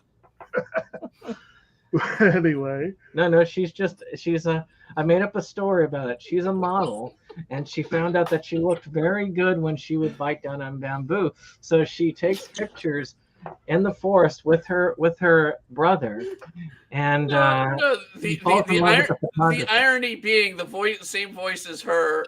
The actress that voices her in Demon Slayer is also the voice of Komi, and Komi Can't Communicate. She is the most paid voice actor. Well, I will say this: Komi has definitely got the cuteness part down as well for her not communicating. Which one? Who plays her again? I don't remember. But we're going on a tangent. But, well, speaking of voice actors, real quick, it's notable in this one. I already mentioned a couple of them, but there are some pretty big names. Eri Kitamura has done a lot of good stuff, and she's Sayaka Miki. And Ai Nonaka, talk about quiet characters. I believe she's the one that plays Ichigo in Pony Pony, if I'm remembering correctly. Let's see, that was a Shaft production, wasn't it? It's definitely I noted off stream, and I've said it on my own live stream. Yes. The dub actor for QB is the same dub actor for Mona, aka Morgana, the mascot character in Persona 5, which gives you kind of a more creepy orientation to hear the same voice at the same time. Do not trust the cat that's telling you to do stuff. So yes, and Ai Nonaka also is the voice of Kafka Fura, who we visited last month. Just as trustworthy as QB. Just as trustworthy. But in any case, one of the things I thought was interesting is you could tell that mommy had been alone for so many years because of how she teared up, how happy she was. But I feel that was where her guard really was let down. Mm-hmm. And well, that comes to one of the first shocks of the series. And I wanted to, and Dave, if you're listening, I definitely want to bring you in on this part. Are you still there, Dave? No, let me let him know. What shock? There was no shock. Well, none whatsoever. You mean her dying? Yeah. I totally we've already kind of stated that. Not only did she die, but she became witch food. So how did y'all feel when you first actually saw this scene? Did y'all see it coming when it came out? I totally saw it coming. I expected it. I was sad it happened, and I was right, but I saw it coming, so it was like wasn't that a shock to me at all. It was like, I didn't see it coming at all. I thought this would be just a happy-go-lucky crew. Right. But that was the big shock, and then she got ate by the witch. Maybe it's because I've never seen Magica, and I don't really watch anime in particular. That I'm just used to other type of movies, so I'm going from that experience, not from watching these type of stuff. So maybe that's why it wasn't a surprise to me. I mean, as someone who watched it from week to week when it first came out, I will say I was not expecting it. I kind of felt like it was one of those. If it didn't happen by the third episode, which it does happen in the third episode, it would have I probably would have passed on the series because it was like, okay, this is a very mediocre magical girl anime. And I was like, okay, it might be good. But I mean, after that hooks you. That by that third episode, this is one of those that you have to play by the 3-episode rule. I agree with you on that.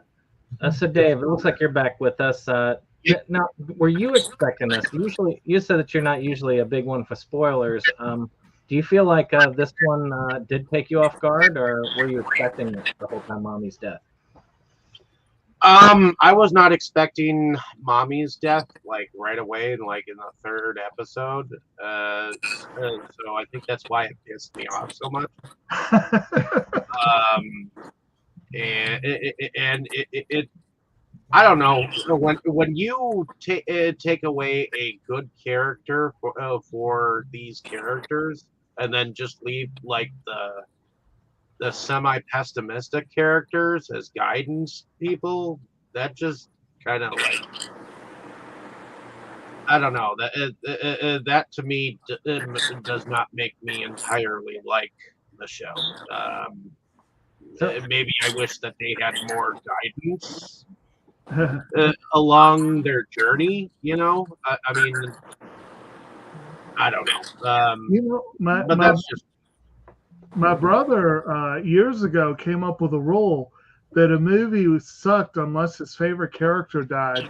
So by that logic, you should quite enjoy. Well, I get that the favorite character has to die, but I don't get that. I don't get that at all. Couldn't she have like died at least a little bit later, like maybe for like Sayako? Right. Well, I do agree with Brittany. Mommy did have to die in order for the series to really make the impact that it did. It was kind of just going along as kind of a mediocre, melancholy anime that had some interesting and unique art decisions, which is what kept me going. But it was still, without that moment, I don't think I would have kept going with it myself. I probably would have found another series because that was how it was. I just took a spin for a couple of episodes. Do I like it? I had checked out this series on my own without being well. It's not that I'm being forced. It is our choice. But if I had checked it out on my own, I would have probably just turned it off and like come back to it later because that for real just like pissed me off. But I knew I needed to keep going. I'll admit, for me, it was, like I said, it was kind of like an oh shit moment. Like this series is playing for keeps. Like they kind of lull you in with a false sense of security, and then out of nowhere, it's like they just killed off a major character in a very, frankly, kind of embarrassing way. Yeah, and it's just really. And it's I wouldn't have called the show mediocre, but I will admit it does get off to a slow start. But I've seen much worse. But I gotta respect a show that Some Days Dreamers is incredibly slow. Well, when we were talking about our May viewing, there's one specific movie that I watched in May that had a similar moment for me, and I was very, very pissed that a particular character was killed, but I respected their decision to do it because it helped add legitimacy to a series where you really were starting to wonder if the stakes for survival were actually there. Because they were at the 5th movie in the series with the same 3 core members of the cast. One of them had to die. It's just a shame they did it that way. So there are times where it's important for setting the stakes. But then you get stuff like Game of Thrones is famous for it. Well, they just kill people off to kill people off. Yes, too. The biggest one for me, anime-wise, I don't know how many of the rest of y'all have seen a Kami got killed. Yeah, but I'd say that's probably the Game of Thrones of anime. I don't know. And the anime killed him off way more than the manga did. And a comic get killed. A lot of characters that did not die in the manga. Right now, as it's sitting in the series, the only person that is the steady person of guidance for Madoka is her drunk ass mother. So Kyuubi is very steady, and he is offering guidance. But her mother only gets drunk out. Her mother's not drunk the rest of the time. Well, remember, the Madoka's mother is oblivious to what's going on with the Madoka. Yeah. She doesn't know what's really going on, so she's a peripheral character. But it's Kyuubi that's now taking over the leadership role, taking care of letting Madoka know that, yeah, you really want to become a magical girl, I'm here to take care of it. Why don't you try to make the wish now? Actually, so Dave, do you have any other notes on characters that you wanted to share while because we've gone over most of them except for Kyoko, which we'll hit her very shortly. I think Sayako is the hottest looking one out of the a bunch. You like little girls? No. Not little girls, especially they are. They're 13. They're 13. It's a little girl. With the exception of Mommy's like 14 or 15. Yeah, mommy's 14, 15, somewhere around Madoka there. is supposed to be 14. Yeah, so mommy's probably 15 or 16, actually. Well, if you were like, oh no, she was a couple. We're all going on an FBI list right now. not me. I stated I'm not into right away. I'm not saying I'm not into little girls. You guys are Okay, so remember the scene in Excel Saga in the last episode that they didn't air, where you had the pedophile going around and she's like, "I'm actually a legal adult." That was probably the scene to get them fired. Someone who before Brandon really got me into Japanese anime again. I really thought that Japanese anime was for kids, you know. So, that was a great kids show. I mean, I knew that long ago. That was it's made by kids. You know, I knew that back with Ninja Scroll for crying out loud on VHS. Oh yeah, definitely for kids. Definitely for kids. Like the elementary school teacher didn't wheel on the TV with the VCR and stick it Ninja Scroll. Black Book, Black scenes in Ninja Scroll, but Bible Black. They showed that all the time. Oh jeez. Hey, as my fiance tells me, it's cartoons. Why should I want to watch a cartoon? You know, like any other art form that deserves it is not cartoons. Cartoons have great artwork that I love. Well, not the recent ones. Not the American recent ones. Yeah, going back in time, they had interesting storylines. Now not 100% like Animal Farm, because Batman and Superman. This series, I couldn't stand the way they were drawn. I'm like, Superman should not have muscles. He didn't have a lot of muscles. He is just Batman, so I didn't like the way they were drawn. But for the most part, I like American artwork in comics. Mm-hmm. I mean, cartoons way better than anime. Well, let's keep going then with this series. Okay. Essentially, after Mommy's death, of course, everybody has despair. And of course, Sayaka makes her decision. I'm going to skip over some things. Kyuubi is not in despair. Kyuubi is perfectly normal. And going, what? You didn't expect this to happen? Come on. I mean, he's almost happy, but he's mostly not.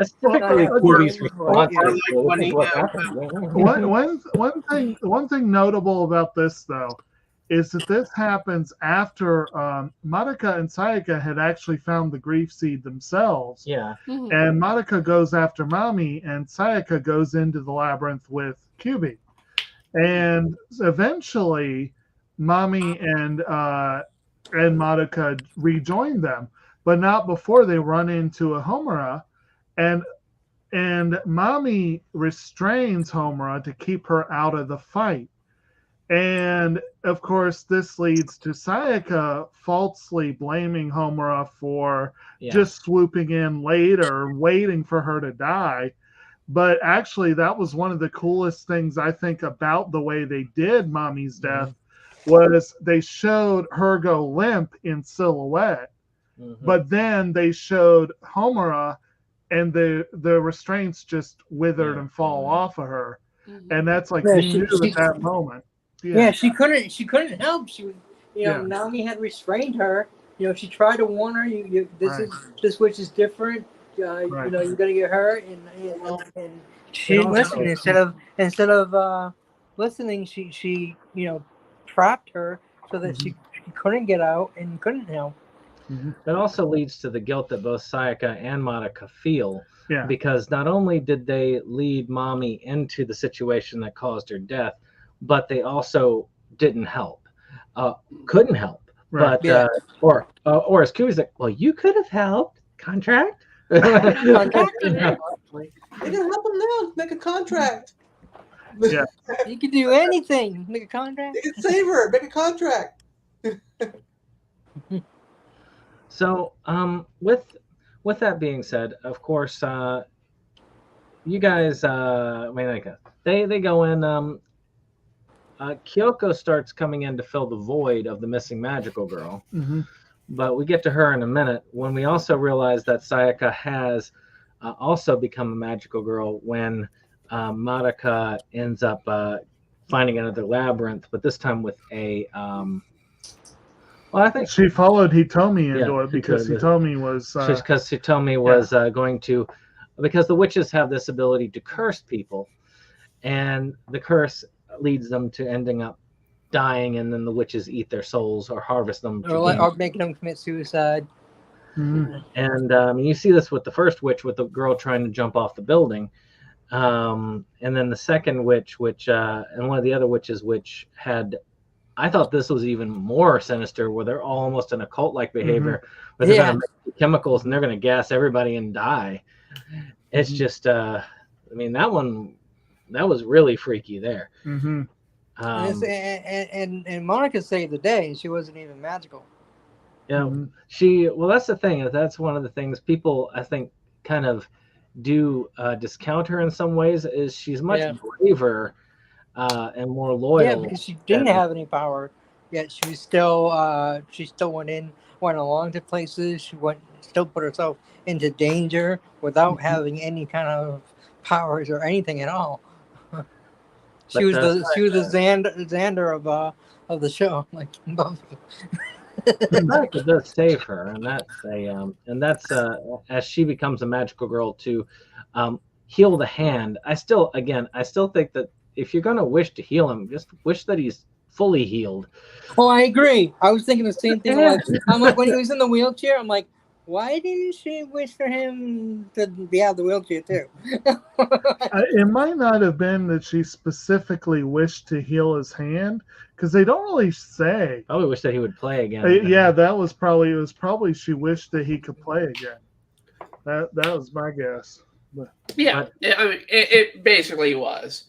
And I mean, it's, from what I got, it was a nerve disease that he had or something. Was an accident. I think David stated. Was it an accident? There was an accident. It was an accident. Yeah, it was an accident. He lost the feeling in his arm, so he couldn't play anymore because he couldn't move his arm right. Right. But he was. But Mommy's, of course, leaving left a void, and of course, nature abhors a vacuum. So Kyoko ends up coming in to fill the void, only to find out the Sayako and another mysterious magical girl that Kyubi doesn't know is in there. So what do y'all think of Kyoko? I mean, she's just kind of sitting there, like lounging in the back of the line there. I liked her. She's she comes off at first as this nasty sort of she's kind of the antithesis of what mommy appeared to be. But once you really get to know her better and see her backstory, you understand where she's coming from. Yeah. She's still maybe not the most likable in some ways, but I really liked her budding friendship with Sayaka, and that was one of the things that really over kind a of fight to the death. Yes. They start off trying. What is it? The meat hate or whatever kind of. Obviously, because they met trying to kill each other. Obviously, they were going to end up very, very much in the. That's because they ended up both realizing that they're both the sides of the same coin. Yeah. And Sayaka ended up really getting angry with Kyoko because Kyoko is somebody that she could become, but she would detest what she'd become. And Kyoko looks at Sayaka as Sayaka with what she used to be, and she hates herself for what she used to be. And that leads to an immediate. Well, of all the magical girls that we know, Kyoko is actually the most soldier-like. She has the means to get rid of the witches. She understands what she wanted with her wish to help her father. She understands that she is no longer a normal world. That it's not fun and games. That she has to carry on and keep killing witches. She also understands that all the peripheral stuff that the other girl, what's her name? I keep on forgetting. Sayaka. I'm thinking about, let's do this as a hero. I'm a hero. I need to save everybody. Kyoko actually understands that they only have so much power to do what they need to do. So she's the one that will eliminate the witch or witches as many as possible, conserve her energy, and then move on to the next witch. So I think, in my opinion, she is the most soldier-like of the bunch. Definitely agree with that. And she got great vampire teeth. There is an element to actually. There's an element in what you're saying about soldier-like, in that she does it fairly unquestioningly and doesn't really.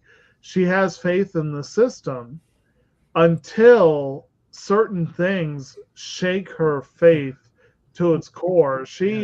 When she sees when all of them, when they see what happens to Sayaka when her soul gem is separated from her, that bothers Kyoko every bit as much as the rest of them. And it just completely shakes her faith in the system. And that that was the point when they stopped trusting Kyubey, because he's by the way, you're all really dead. you're simply lifeless dolls, and that your real personality and spirit and everything is in this compressed in a small little gem thing. But that's probably the second big. Probably that moment was the second big shock to the whole story. That was the second of the big shocks, knowing that their souls were in there. Though that one didn't shock me as badly because I just assumed that was what happened. Well, for me that was a big reveal, but the big shock was more like the end game. What happens? What happened to Sayaka? That was one of the shocks. That was because they did talk a little bit about how the soul gems were used and whatever, and Sayaka did make the very fatal mistake of from the get-go not wanting to use the grief seeds or whatever because of where they came from. But they had to be used to purify the soul gems. I think that there's more to it though, Jake, because the show does the anime does show Sayaka actually using a grief seed to clean her soul gem. I think in her case, she simply refuses to use soul gem of the grief. That's what I'm saying. She doesn't want to. She just wants to keep on heroing. Right. Well. But she doesn't understand the necessity of it, and everyone else keeps trying to tell her it's necessary. Well, a lot of if you find out that it's not only the fact that their feelings are impacting for their soul gems when they use powers, just like the entropy thing. it's like a dying flame. And when the flame goes out, they become, something else. Mm-hmm. So yeah, I think she knows it. She just doesn't want to deal with it. She just wants to. She's lost in her world of trying to save people and looking at every single detail and trying to find and solve every detail. It's more to it than that, though. The downfall of Sayaka happens really right at this moment when she discovers that there is nothing human about her. That in her mind, at least, that she is nothing more than a zombie. Yeah, That's she when gives up being human. She detaches emotionally, mentally, and physically from the world, and that's when she starts going to despair. Well, and also it's after that Hitomi comes up to her and says, "Oh, you know this guy you're in love with? I'm in love with him too." Yeah, well, that's the other thing. And she can't do anything. And she feels like, well, I'm not human. I'm just a monster. I brought that up earlier. And and so that makes her even more in despair because she has helped this guy. He's finally up and about. He's back to school. Yeah. But she, she feels like, okay, well, I'm basically a watcher. Yeah. That's it. Her wish, the self-fulfillment of the wish was just empty. Yeah. She didn't get anything out of it. The benefit went to the guy, but she did not get any benefit for herself. There was no self-gratification. And I think she started realizing that a little bit. And she made a mistake. So now I'm screwed. So yeah. But that's the thing, is it goes, and I mean that feeling of numbness. Mm-hmm. But that's not just an expression of numbness that they're talking about in the physical sense, even though it is, because she cuts herself off. But we're also talking about emotional numbness, which is a point of PTSD. It is a point of trauma. When you've got the trauma, one of the things that you do is you lock everything away so that you feel entirely numb. And it's not a voluntary response. It is an involuntary response that the mind retreats. And that's where she was. You lash out. You become emotional. You become enraged. You get depressed. She was fully suffering from PTSD at the time. Most of these girls have it, but she is the one that fully embodies it. I mean, she falls first. And that is my professional opinion. Right. Thank you, Doctor. Into the trap of being a magical girl. So this that's definitely a big reveal as the show goes on. What happens? Why magical girls were made in the first place? Mm-hmm. Yeah. I mean, of course, I would consider this more of an adjustment disorder in the real world because all this takes place in 1 month. Mm-hmm. This entire series takes place over 1 month's time. Not a lot of time. So you got to keep that in mind as well. A lot of shit happens to those girls in that time. I mean, that scene, you got to wonder what she did to those guys who were talking about that girl on the train where she went dark. Mm-hmm. I get the impression that she kills them.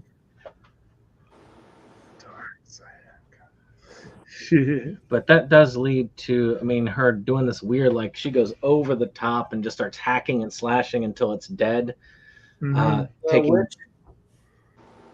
Taking no notice to the harm to herself because her body just heals back up. Mm-hmm.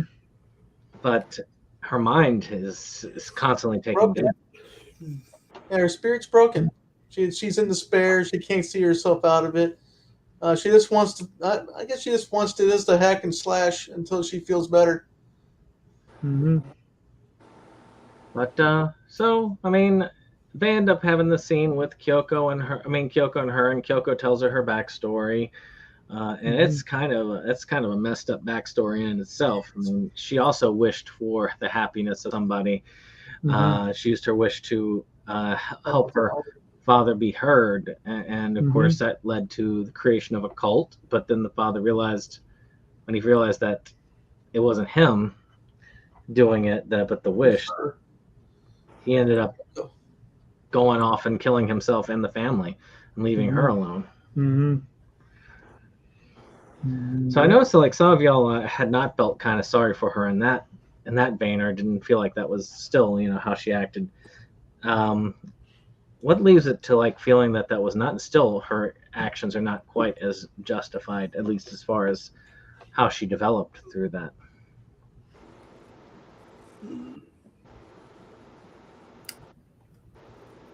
No response. We shall move on. Yeah, I'm trying to really think about it there. I don't understand the question yet. Can you repeat the question? Well, basically, I know some of y'all had said that, despite her backstory, she really had no business acting how she does. So looking at the backstory, what's the backing of that particular mindset? I'm more curious myself. Because if you're asking me why she did it, she just wanted to help her dad out. Her dad was in the dumps. They were not making enough money, and now she wanted to have a solution.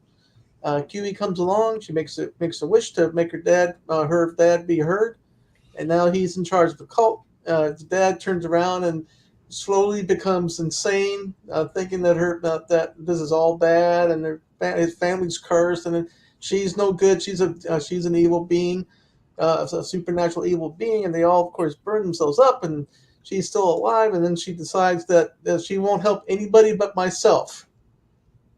This is my power. I'll take care of it myself. I'll just take what I want, and to hell with the rest. Nope. The reason why I was asking originally is because Sayaka also has a very similar point of view to what some of y'all had said about her. It's like, yeah, what you went through is bad, but that's no reason to be acting the way that you do. Because she even said, the first thing that comes out is like, so where did you get those apples from? Yeah. And that's the curiosity, is that mindset. Is it because that's that justice? You've got your own. I mean, you can't see past that morality. That is an interesting. In the case of the apples, Kyoko thinks she's entitled to them. Which again, as simple as that. Oh, I know that. It's an entitlement there. That's all it is. It's her right to have it. Mm-hmm. It's like it's her right to use her powers the way she wants. So if y'all had been through this sort of tragedy, and both of these girls have, would you think if you were in the magical girl space and you came through this type of tragedy, which one would you more likely be, a Kyoko or a Sayaka? That's an interesting question, but without going through it yourself and examining your own psyche, you wouldn't really know until you did it. Just like people go into basic training, they learn how to march and such, but until they go to war and face the enemy, they don't know how they're going to react until they do it. I think it's just a case of every girl has their own personality, their own mental energy, and how they react to the external and internalize it, and then make a decision how they're going to go forward. In Kyoko's case, she decided to become, like I said, more like a soldier and combat the witches. Sayaka decided to close within herself and close herself away from society, and just hack and slash her way out when she finally finds a witch. See, my wish would be that I had the powers of Superman, so nothing would fucking hurt me. Except kryptonite, which doesn't exist in that world, so, until you became a witch, and then yeah. Well, I wouldn't become a witch because what could stop me? I'm Superman, who's wears the sign of hope on his chest. It's based off of emotions, and I know Superman is a cold, emotional person in the comics, but he's had his weak moments. Yeah. So he's been known to be more human than most humans. They say that. No, he's an alien. Well, let's just imagine Superman was a magical girl. So we're back to Ore again. At the start of no, because Ore had at least emotional. She had a reason. Okay, she had a reason. She was in love with the guy, and she wanted to be she wanted to be a magical girl that was be the form of the boy she loved would like. Unfortunately, the form that he would like is a buff guy. So, like, if for example Superman were a magical girl at the start of Injustice, with the events that happened there, I think we would have seen a Walpurgis Night style witch at the very least. Well, that was because the Joker tricked Superman into killing Lois and his unborn child. Get a comic book when it comes down to it. So actually, it's one of my favorite ones to read, but yeah. So Dave, you were saying you wanted to comment on the church scene? Yeah, I mean, her situation was very tragic. I mean, what is her name? Naoki? Kyoko. Kyoko. She actually was very humble about talking about it. It's like she was trying to trying to at least come to a peaceful understanding between her and Sayoko in her own way. And I guess revealing her tragic story gives us a little bit more insight into where she's coming from. A little bit. I did like the drawings, the little bobblehead drawing for some reason. I think that was my favorite art moment in the series so far. Well, it definitely follows up with a very tragic moment.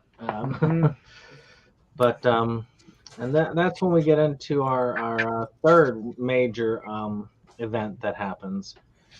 That may or may not have been shocking to some. It depends on your thoughts.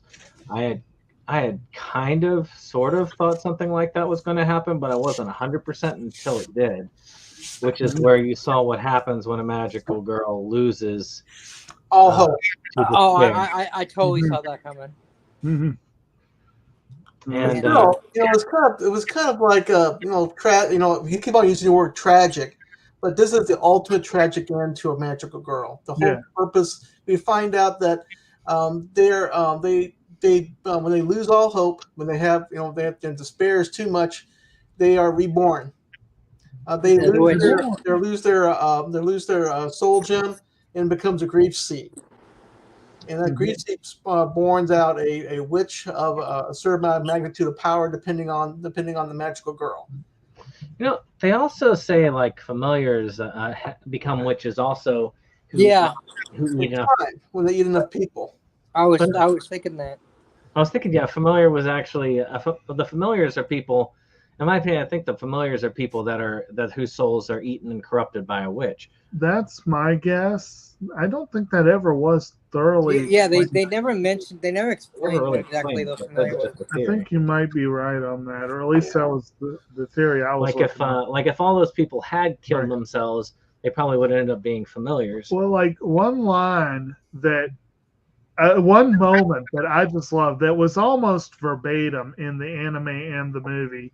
They basically ended the first movie, and I think they ended the 8th episode with this moment where they zoom in on Kyubey up above the city, and he's like, in this country, they call women who are not yet adults girls, so it makes sense that they would call witches who are not yet adults magical girls. Yeah. And I'm just like, make sure you go like, you little rat. You little bastard. Right. You rat bastard. The Kyubey believe that the magical girls is just a period of development, but the ultimate part of development is for a magical girl to become a witch. Right? And that's what they want to begin with. So it's magical girl just a part of development, like the chrysalis, and it blossoms into a witch. Well, I only have one thing to say to that. Contract. He definitely seemed that Kyubey is called an incubator. In that scene where he gets Magica after she becomes a witch, he does seem kind of excited with the energy that he's going to get from her, even though he's not supposed to have any emotions. He definitely looks pretty excited. Well, yeah, because they've got enough energy to defeat Entropy. And I love how they say that, Good. well, she's now the most terrifying witch ever, and he's like, he's time for him to go. It's like, what about the witch? Well, that's humanity's problem. Like It's he basically got like, the wrong pawn and then just left it like she's gonna destroy the earth, and he's like, I'm out of here. Yeah. It's that's not our problem. Right. and this is one of his major lies of omission. Is several times in the series he talks about what tremendous potential Madoka has. Yeah. And he talks about what potential she has as a magical girl. And at some point, and he starts saying a few times, she could be the most powerful magical girl ever seen. But it's not until everyone realizes what really happens that he starts following that up with the most terrifying the witches. The most wicked of witches ever. Yes. I think he said terrifying. Yeah. Because Kubik sees this as a matter of like a quota system. Every magical girl that becomes a witch gives a certain amount of energy to push back the entropy. And Magica, God, maybe she has enough for a year's worth of pushback. They don't tell you how much entropy each girl defeats back or takes from the universe, but Madoka definitely takes a lion's share of it for a longer period of time. Plus, the fact is that you find out later is that he what's her name, the black-haired chick, Hamura. I can always forget her name. I like her character. I just forget her name. Hamura. She kept going and changing the past. Her being the focal point, so that made her stronger herself. In a way, she caused her to be so powerful. Because she kept trying to fix her and help her and so which that I didn't quite see. So there was a little bit of surprise on that one for once. QB describes it as being something like karmic debt. Yeah, exactly. That Madoka had more karmic debt than your normal magical girl because she had a number of realities and different places and times. And they all went into her being, not with the memories of her or anything, but just like the wish. If you the wish would be so powerful that no matter what, it'll come true. And well, like as you guys said, like Sayaka didn't really have all that big. She didn't have that much riding on her. Is basically like her wish had basically saved one life and connected, probably would eventually end up impacting a lot of other lives, but from the outset it was more focused. With Mommy, she started with saving her own life, but again, because of her, I guess, role as an elder statesperson with the magical girls, maybe that gave her more karmic destiny. With Kyoko, her wish for her father impacted a lot of lives very quickly. So, you could see how they had more potential than each other. But Madoka, yes, literally had dozens, if not hundreds, of realities tied to her. Yeah, they never actually said specifically to her own being, because she was turned upon herself, and the more times she became a witch or died, or because Madoka didn't always become a witch. Right. She did manage to ask for suicide several times. So this is only an example, showed it once, but this probably went on for many times. Yeah. Right. So she had a lot of karmic debt that the other girls didn't have because of that overlapping depths and become witch and bad endings and stuff like that. That's why she became so big. And her witch form actually becomes bigger as the show goes along. Kind of shows how she keeps on expanding her powers. So now, one of the things that I didn't expect as much that followed up on this is when Kyoko decides to go on a plan to try and see if she can get Sayaka back. Because Kyuubi's like, I don't know, maybe. It's never been done before, but give it a shot. And again, Kyuubi doesn't know. There might have been a way back, but he didn't. Yeah, he didn't give a shit. He was like, okay, this is the suicide mission, and when Kyoko suicides herself, I'm going to get a really, really nice bit of energy out of it. So who saw Kyoko suiciding herself at the end of that? That surprised me that she was willing to. She just basically ended up killing herself. So that Sayaka would not go off into the nether alone, and that's that to me surprised me quite. Yeah, a bit. that was surprising. Mm-hmm. I mean, it's at least in this reality, have her kind of change over, but that was a weird. Yeah, she didn't seem like the type to be self-sacrificial. This was basically a reversal of her psyche. She's decided to become just not the soldier, but someone that has perhaps like a merciful person. Mm-hmm. She wanted to help out Sayaka. Try to get transition. Try to maybe somehow extract her from that witch form. But of course, it was all in vain. Once you become a witch, you can't become anything other than a witch. Right. What are your thoughts on that, Brittany? I thought you were trying to say something on it. I mean, basically, I was not that surprised when she did the self-sacrifice. I kind of felt it was coming with her because it was sort of a reversal of how she was when she gets introduced to basically, she's become so different of a character. She goes, and she's the one to self-sacrifice. Mm-hmm. Wouldn't be because she's wearing red, right? The red. Well, I mean, the red. I will say she fits the typical fiery redhead character. Or the flaming hero goes to his death. Yeah. If Asuka had gained the powers of a magical girl. Asuka would have been a little more of a bitch, though.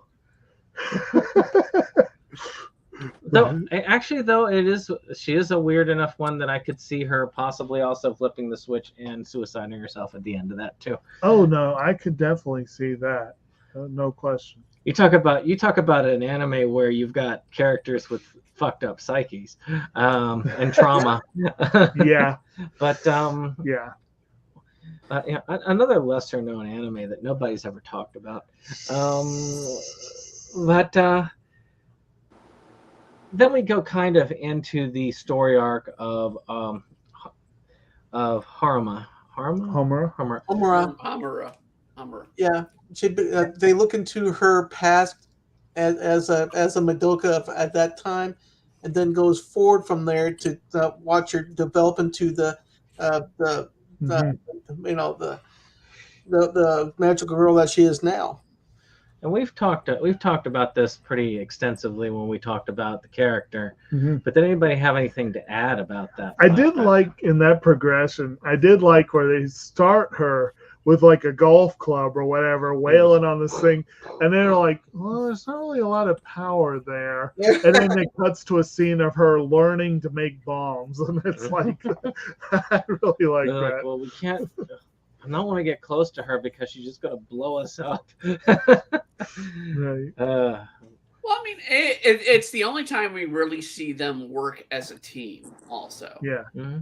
Because the girls, we don't see Kyoko and Mami work together because we never see them in the same scene until this point in Homura's backstory. So we never really see that working as a group. To get the quote unquote magic. In fact, the picture we have before us here, the quote magical girl lineup. We never really quite get it. It's one of those, we're being denied that moment that you pretty much get early in most magical girl series. Well, and that is one of the reasons why it is one of the reasons I enjoyed the different story manga, and I kind of wish they would do an anime for that. But yeah, you do see certain, like each reality is different, of course, but you do see several where, yeah, they are a team. Whether they're particularly well oiled depends on the. Well, they've had a month only. Exactly. And they even say that, like, even in the ones where Madoka was already a magical girl, it had been like a week or so. Mami was still the veteran, and Kyoko probably also a veteran. So they're only but so well oiled. But yeah, you do see a lot of teamwork in some of those scenes, and it's really cool getting to see some of that. Yeah. I mean, you also see the dark side of that as well, because at in one of these realities, Homura is forced to kill the Melanie. Well, I mean, one of the ones that I find the most tragic was when they're sitting there and she's done this over and over again, and they're both and both of them are sitting there and it's like, well, why don't we just become witches together? And then Madoka's like, I lied, and she heals her. Yeah. And that just the grief scene, so tragic at the end. Yeah, but she couldn't have gone away because she's part of the whole kid caboodle. You know, if Homer dies, you wouldn't have Madoka, as she is now, but she had to go forward. Right. So in a way, I mean, really, this show is really intricate, making sure that even though it has flaws in it, there are flaws in spaces and things, it does give you a sense of progression. Yeah. That everything has a kind of a strange beginning, being very wide, but towards the end, it has a very focused nature. It's like watching Memento. It has a concurrent storyline that keeps on. Part of it's going forward, other parts going backward. You never know what's going to happen next. But this show does have progression, being very very general in the beginning, and definitely going to a nice pointy end at the end.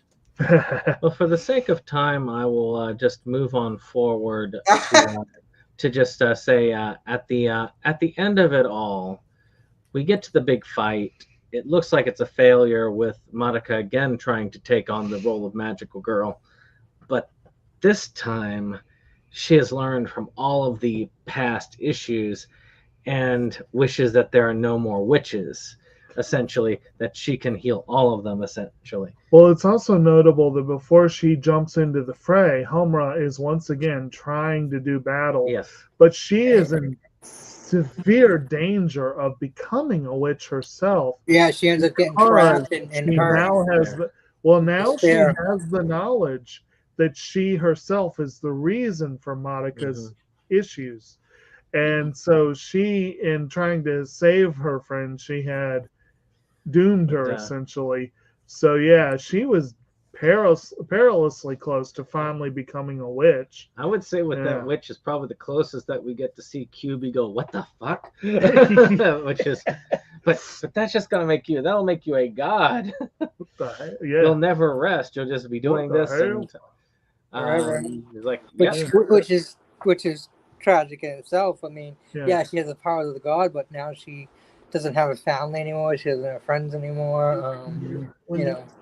And she disappears from pretty much everyone's life except for all of those magical girls who are at the end, where she comes to save their souls at the end.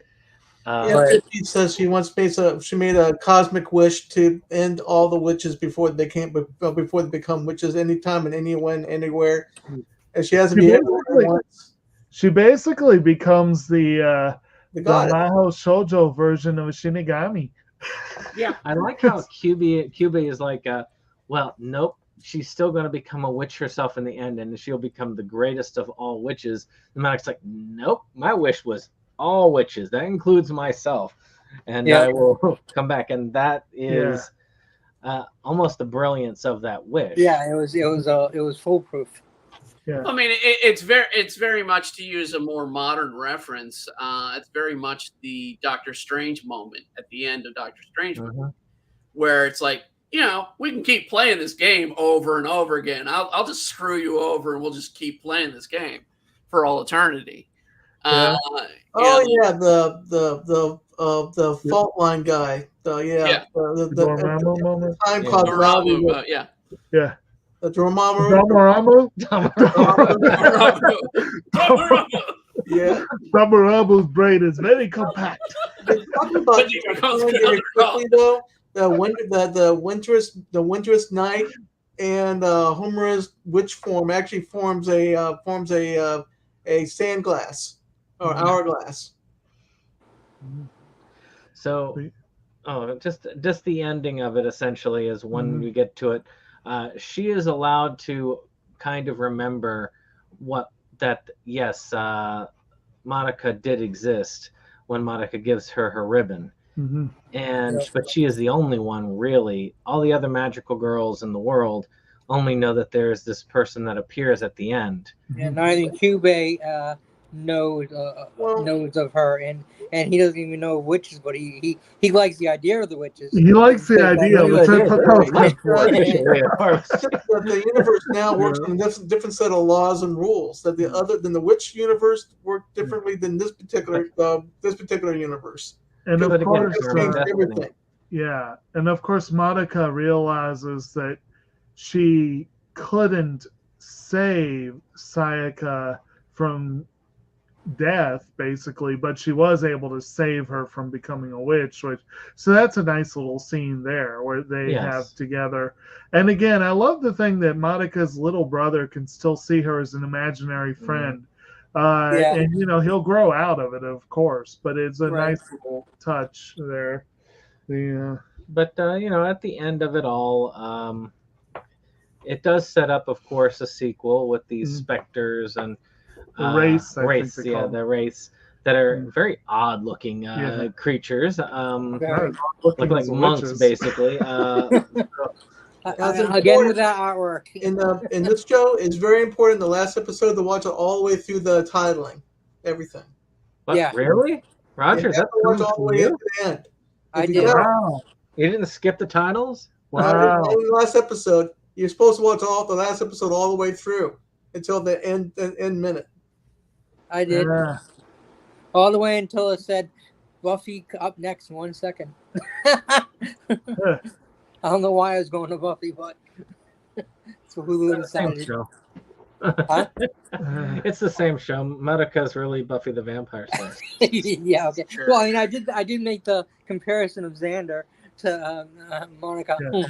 Monica was the Xander character for a while. So let's again, it's getting late, so I want to go ahead and just move on. Let's talk about the art of this series. I mean, I just want to lead real quick with I may not know art, but I know what I like. And that in some cases is a blessing. Because when I see this stuff with the witch, I love I don't. That's what got me into this, and managed to get me to the third episode and going. Yeah. Is I loved the way how unique it was with the crayon drawings and the simplistic things and the cotton balls with the mustaches. Yeah, just the weird nature of it. That's what made me almost want to turn it off. And it was like watching a claymation or stop motion film. Yeah. But that's my thoughts. What about the rest of y'all? Or Brittany, you're the artist there. One of the things I was going to say, there's another anime that came out recently called, and I pulled it up because I couldn't remember the name, Blue Reflection Ray, that is very similar to this series. Very, very similar, including the art when they go into a battle that they have to fight as magical girls. They do this artistic. It's a little bit more modern, or it's a little bit more cultural based on the episodes in that series. It's not a good series, I'll say that. It was one of those series is like I watched it 3 episodes, I was bored, I was done with it. But it is something to see sort of that pattern. It's very simplistic, but I didn't really get the feeling that there was anything that brought in the art. I mean, the art's good, but there's nothing it's kind of like art for art's sake. It's just there. There's no compelling meaning to me in the art when they do the witches. It's I agree. we get a little bit of the character's personality into it, but not that great deal much. Each witch has a reflection of the magical girl. So in Sayaka's case, her witch form had musical notes to it. Right. Well, and she was also a knight, which that's what her character is essentially, as a knight. And that's kind of mermaid knight, musical mermaid knight. And that's one thing I definitely want to mention as far as the art value of this one goes. I think the character designs overall do skew a little kind of Moe Young looking, but they work. But the actual costume design is phenomenal. I love the look of the outfits that they have. And of course the fact that they each have their own unique weapons, and they're like really just overall the character design, but especially the costume and weapon design, I thought was phenomenal for this series. Again, the character design's more average, I would say, but overall, especially like with the adult characters looking a lot younger than they probably should, that was kind of it. But that happens a lot. Yeah. But in terms of other background, I think Brittany, you were the one that brought up the actual buildings and everything. Mm-hmm. And yes, they're weird, but it helps add a sense of place, and it really sets the show apart, I think. I get the symbolism of it. Let's put it this way. While there's a bunch of open windows in there, mm-hmm. it's supposed to be the window reflecting of the personalities. Okay. And I'm hearing my voice echo so much for somebody. Yeah, I mean, it's that concept of, you're looking into several lives portray. It's sort of like a glass box scenario, and that's what it is. And I'll give it that it's unique. They give each witch has a unique look, a unique design. At the same time, I mean, given it may have been limitations of animation at the time to why it's so stagnant. I would have liked to have a little bit more form to the witches, little bit more movement, but they're so stagnant and jaded. Maybe that's good. For me, looking back on it, I mean, the witches are supposed to have some sort of horror element. I don't get horror from it. I just get like, okay, that's a silly looking creature. I mean, there's a creepy vibe there. I'm not sure I would say full on horror, but I don't even give creepy. I don't even go creepy with these guys. I don't know. I think it's there. It's odd, but I'm not gonna go creepy. I've seen some really creepy shit in anime. Oh yeah. And this was like, Well, to me, this is a phenomenal show. When it comes to the design and art, I've seen quite a bit of anime, and very few anime really does something like this could do. Was it to polarize cuteness and polarize darkness in the same show? Either fluffy or it's going to be dark. This show, I call it Mo Dark. It's just, all the characters are super cute. You want to protect them, but the show has a very dark underpinning. So it's very unique. When I was watching it, on my viewpoint, I was just completely blown away. Shaft really just went other ways to make something was completely unique for the time. It was nothing quite like it. You had dark shows, you had fluffy shows, but it didn't have dark and fluffy shows at the same time.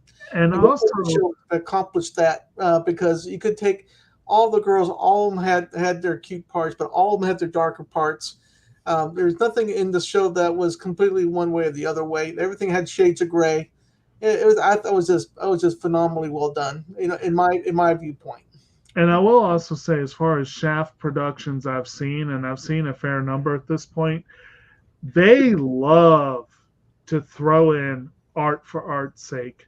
They love to just do random artsy shit for no It's got reason. mud at the wall. They see And what I feel fits. like this one does less of that than most of them do. Like it feels more justified than say what we saw in Zetsubo Sensei or what you see in Pony Pony or Fireworks, or maybe or or one of Guitari's series for that matter. It is a bunch of, that's a lot of data on one time. Yeah, this one had more. I think this one had more regulation, like Jack was getting, Jacob was getting at. But I guess I don't know if I'm the only one, but I really do think this was for that year was definitely one of the ones that could contend for the anime of that particular year. But that was something I was thinking about. So one thing I do want to touch on that's kind of a transitionary from art to music, and that is the opener, which some of you have watched. Maybe one of you has not. Well, apparently Roger's at least heard the theme. I muted myself. God damn it. Well, the beginning was a bunch of polka dots and whiteness and goodness. Some dark aspects to it to give you some allegory to some of those efforts. A song by Clarice called "Connect." That's one thing that I Brandon.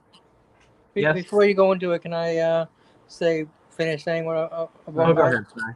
I didn't hear you say. I had myself muted. I've been talking all this time, and I just realized I had myself muted. So, anyways, I actually found the part where Mama got killed slightly creepy. Not really scary or anything, but just a little creepy. The way it just kind of bounced in like a Jack in the Box type thing and just ate her. Was a little bit creepy, but most of the witches I didn't really feel all that scary. I think they did do a good job of the last witch, showing her being powerful. And I do like her cackle. Like the whole time just cackling, like she's gonna win. She knows it, and she had a nice witch cackle, which I enjoyed. And I do agree with the design of the costumes and stuff. I did like that. That's eventually what kind of got me a little more liking some of the art a little bit was the costume work. Now the characters I felt like they were typical of other stuff I saw that I didn't like. So I didn't particularly like that kind of art, and like I said, the labyrinths were just so out there that I was just like, yeah, this is weird. Like I just not in a good way weird, So I did not particularly like most of the labyrinth or the witches. I think the only witch that I really kind of liked was the last one, only because they did like I said, it felt like it was powerful, and I love the cackle, which isn't really art per se, it's more sound, but I think they did a good job with that. No, I mean they had said she was the only witch that they had that was so powerful that she broke free of her labyrinth and was in the real world, and you could see the labyrinth spilling out into the real world, into reality. Yeah, that was cool. Doing it that way. Well, so I guess like I say, that kind of transition with the opener. I looked at the song Connect with the visuals. At first, the first time I saw it, I was just thinking this is just your typical magical girl opening. I mean, they even make it look like little silly designs with her with the afro and all this. But if you look at it and you listen to the song and the tone, and you see her crying at the beginning, you can tell the pain behind that as you watch the series. And yes, as you continue to see the opener over and over again, you get that feeling, you get the extra feeling behind it, and a lot of the hidden meanings behind the opener that aren't there.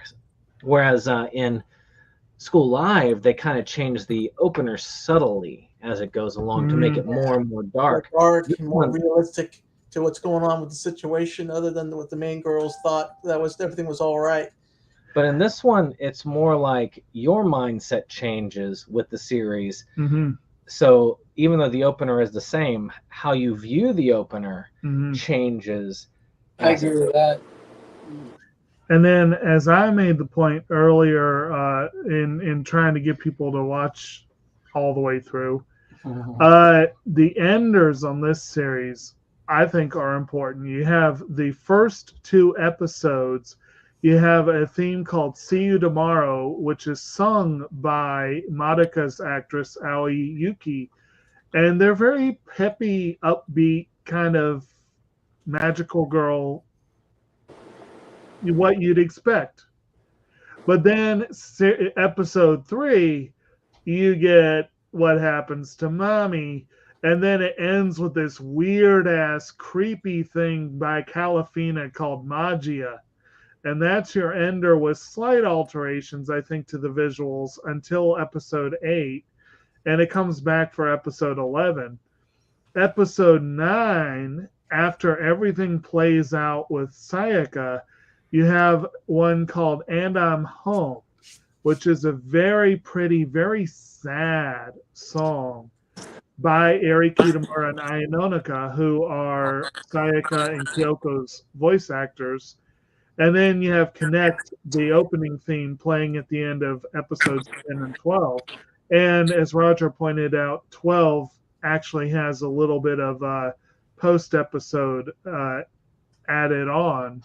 So this was one where I think the enders, you can't just do, I'm going to pop on an ender for the start and I'll pop on one at the end, because they actually do change with the series. And I think it was one of the better uses of differing enders that I've seen, especially that one song that only shows up in episode 9. I just, love that one.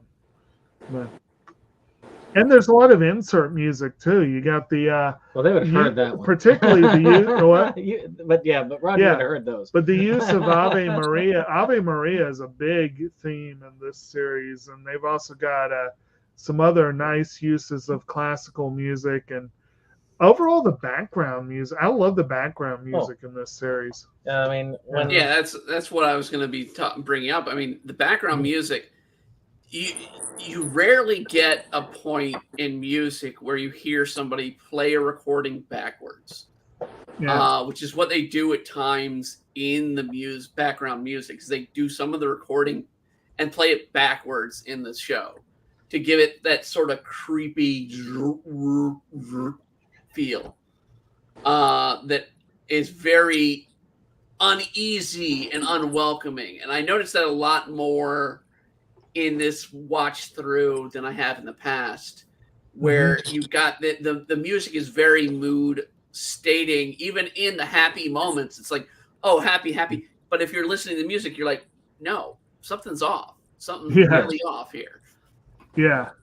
The music is handled masterfully. I mean, there's a lot of subtlety in it. I mean, one thing I did learn, and what time I did study some music, is to listen for a lot of those little things, the minor tones, upshifts, downshifts, all of the different instruments. This one was masterful in how it handled its music. I mean, I've got like here the actual sets that Anticlimax released, and I was disappointed because this came with sound. Each one came with a soundtrack CD, but none of those were the openers or enders. Yeah, probably for licensing reasons. Yeah, but they did have a lot of but they had everything else, including the Ave Maria thing and all that stuff. So it is a really cool listen to those. I would say, I mean, these are unfortunately not as easy to get these days as they were when I got. I mean, I got this. I don't know those were ever easy to get. When I got this. Name me a happy moment when Ave Maria ever was used. Okay, in all of film history. Because I mean, the most infamous use is in The Godfather. All right. That wasn't a happy-go-lucky time. No, it wasn't. Yeah. But that's just like I say, I think excellent use of the music. Anything else music wise? No. We covered it. So I guess lastly, okay. We'll go ahead and start wrapping because it is midnight over here. I think I don't actually, think anyone wants to hear us rap. yeah, well, You want to start beatboxing? we could all do the best One Piece opener, which I'm sure is going to be like the number Four one when kids Brittany opener. does. You got to state it's 4 kids opener. Yeah, There's Four no Kids other opener. rapping One Piece openers. So that's probably, and that's your number one on your top 20, right, Brittany? No, but if we are including the American versions of those songs, then I guarantee you Pokemon is number one for me, period. Because it is the most catchy one. But I will probably put the One Piece 4 Kids opener because it is one of the more memorable anime openers. So I'm gonna just go back and talk a little bit about each of you, and then of course you guys can give your favorite scenes on the way, and your favorite magical girl from. Well, I'll just say let's just do your favorite magical girl. Period. Crawl, you only really have a limited choice, but it's there. So why don't we start with Roger? Of course, Roger is he runs Animazing, which is a great Facebook group. I'm proud to be a member myself. I get to see really cool collectibles, and have good fun with great people there. Roger, what was your favorite scene from this? And so who is your favorite magical girl? Well, my favorite magical girl was Homura. Ironically, my favorite scenes to watch is when she goes back in time. She decides that this universe is no good anymore. Let's wind back the clock again and try again. So who is your favorite magical girl in anime? That's harder to say. It's maybe. I don't really think. I guess I could say that. Yeah. It's a hard one. It's a hard one for me. I'm not the best at names. Oh, come on. Harvey is a magical girl. The one I like the most. Florida. What was it? Ryoko. What's her name? Was it from Ryoko from Magical Girl Psyops? Oh, that's an interesting one. I like. I kind of like her the most. She's brutally beautiful, and she's brutally evil on her opponents. So yeah, I would have to say I like her the most. So Kroll, of course, he is joining us from a lot of the other channel stuff from Inside Movies Galore, Delusions of Grandeur, and he sat on a lot of Moe's stuff. And we're glad to have you here with us today. Thank you. And brought a lot of cool insight into it. Hopefully this one wasn't too bad as far as anime went for you. Well, like I said, I enjoyed the story, and there was some of the artwork that I didn't hate, and some of it I actually liked a lot, and grew on me a little bit more. I'd say I enjoyed it. When I heard that there might be a sequel, I kind of got a little excited. I like the characters, so to hear more of this story, I would like to, I like to hear a little bit more. When you said there was a bunch of magic girls, I was thinking about this whole big connected world, which I love. I love connected world and like DC and Marvel and stuff too. And it's a shame it's not, but because I might actually want to try to get into it more if they were connected. But yeah, I did enjoy it, and I'd have to say that I agree. Homura is my favorite character too, and obviously, well, I'd say my favorite character in anime is both brothers in Full Metal Alchemist. Edward's sort of a magical girl. Yeah, in his own way. I could see it there. Yeah. Yeah. So I do have a little more to draw on than just this movie. He's as short as a magical girl. Full Metal Alchemist was, like I said, I love that. I love the series. I love the movies. Just really, really great. And so I'd have to pick the brothers from that. And just saying that the most saddest episode was the Chimera. Well, when we cover Hellsing, you got to come on with us for that. I have a feeling you'll like that one. Oh, he will absolutely. And we're doing unlimited, right? We're not doing the original. Yeah, we do unlimited. And we will have to do. I'm guessing Hellsing like figure out how. Like Vampire Hunter Hellsing. No, this is. It has some basis in that. Yeah. Yeah. Okay. It's a vampire series. Yeah. Oh, okay. If it's a vampire series, man. It's a modern vampire series with a lot of gunplay. Why do they have to ruin vampires with guns? Oh no, you'll love the gunplay. It's gunplay between immortals that is unbelievable. Maybe. So, what was your favorite scene in this? Tough to say. I guess mostly pretty much the ending with the last witch and her cackling and Madoka showing up and saving Hamara and basically sacrificing her own well-being to save everybody. The entire world, the entire future and the past and other worlds, and in making another whole universe and I thought that was just great. I mean, like I said, she was a very slow build. I still liked her character, but you don't really see how great she becomes in this version of her until the end when she makes her wish and you're like, wow. And then of course you got the weird scene where they're naked. Like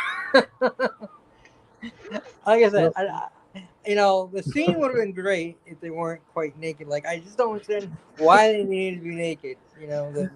They're too young to be naked. But I get it's because of innocence and blah blah blah. But I don't know. That's just my take on that. So, of course, we have Brittany from Embria Arts. There's a lot going on there. We've got Demon Blade. We've got a lot of different stuff on the YouTube channel with Let's Plays, Draw With Me, story readings, like a whole crap ton of stuff. Yeah. Then you've got the novel. You got pretty much a lot of stuff, which goes on embriarts.com, I believe, is still the site. Yep. And, of course, you've also got the YouTube channel, which you'll find lots of fun stuff to do or see. And there's also a not hardback book, but a hard copy. Well, no, it's a hard book, a physical book. Let's do it that way. Physical book. So yeah, you can get a physical book from me, and hopefully later this season, maybe or another hard book that's going to be a novel. Hopefully in the future. So working on that in the scenes we're seeing. But yeah, hard book of the Pony War. Yeah, well, that would require a lot of legal issues. That ain't going through. I would get sued my ass multiple times over by multiple companies on that thing. But no, as far as my favorite, I guess you wanted magical girl, magical scene in this. Do you want me to also give and then your favorite magical girl in anime? All right. My favorite scene in this, hands down, is QB eating his own clone. It is by far the most. That is probably the most creepiest moment in the entire series for me. I agree. Is to see him just eat himself. Now, as far as magical girl, I have 4. Now, I'd be remiss to say, yes, I started embriarts.com off of a Sailor Moon fan fiction, so I have to say Sailor Moon. I am a fan of Camphor. That has always been a wonderful series to me. I have been a fan of Twin. So I'm going to be a Twin Tails. I love the concept there. Both Camphor and Twin Tails, main character's a boy that becomes a magical girl. Yep. And those. Tail but red. I also have to give a nod to one of my favorites. Boy? No, he's a magical girl in that series. He's a magical. They both become magical girls. So he has a sex change. Girls. Yes, the guys will become sex girls. change. Yes. Alrighty then. But I have to give a nod to a small series that we need to give more respect and probably need to put on the watch at some point. Dai Maho Toge. We need to put that on the list at some point because it is magical girl if the magical girl was flipping insane. Oh my god. Oh yeah, it's Brandon's thinking what I'm thinking. With the candy canes. A guy who does not change sex but still becomes a magical girl. Well, Yes, and that's also on the list. Is this a zombie? Is this a zombie? That's a magical girl. Like a magical crossdresser? Yes, with his magical pink chainsaw mistletoe. I understand that. You're talking about This Is a Zombie? Yeah. Yes, This is getting weird. But yeah, no, Diamongo Toge. Transforms him to a magical girl. Mahal Sogo. Brandon, you probably have one of the original pictures a long time ago. She magically transforms some food at one point to cook itself. And the potato commits seppuku before jumping into the water. Wow. Oh, did you get your favorite scene from the series? My favorite scene was eating the clone. Okay. Oh, so Jake is of course my co-host for this. He's on Inside Movies Galore, and he's got his own plant company that he is working on building for natives in the state of Virginia. So a lot of stuff going on your end. Yeah. Of course, we all like having you here. What is your favorite scene and your favorite magical girl? See, this is a show where it's hard to say favorite scenes because the most notable scenes are not always your favorites. And I would say most notable sines might be those big shock moments that we've talked about. Like Mommy's death was just, that's a memorable scene. But if I'm talking favorite scenes, it gets a little trickier. Maybe the scene, this one had some shock value to it too, but I liked it for the character development. The scene on the bridge where Madoka throws away Sayaka's soul gem without knowing what it'll do. That was a really good scene for just general character development and showing, and again, what it did to everyone in letting them know what's really going on. Although I will agree with Brittany, watching QB eat himself was pretty hilarious and creepy at the same time. As far as, and if I had to pick I guess a favorite of these, Homero's probably my favorite. Now, magical girls, are we talking full-on transformation or a girl that uses magic? Either or. Because if we're just talking girls using magic, I'd probably have to go with Lena. Slayers is essential for my, so Lena Inverse would be a big one. And she would fight you if you made her have to do the magical girl transformation. Because she has to. There's that one episode where she has to do that stupid dance. Yes. I know I can still remember the song. Yes, I love that. She does it with Amelia. She and Amelia had to do the magical girl dance. Yes, that was great. And you just know that if someone were to put that bug in Zealous's brain, he would find a way to make it happen.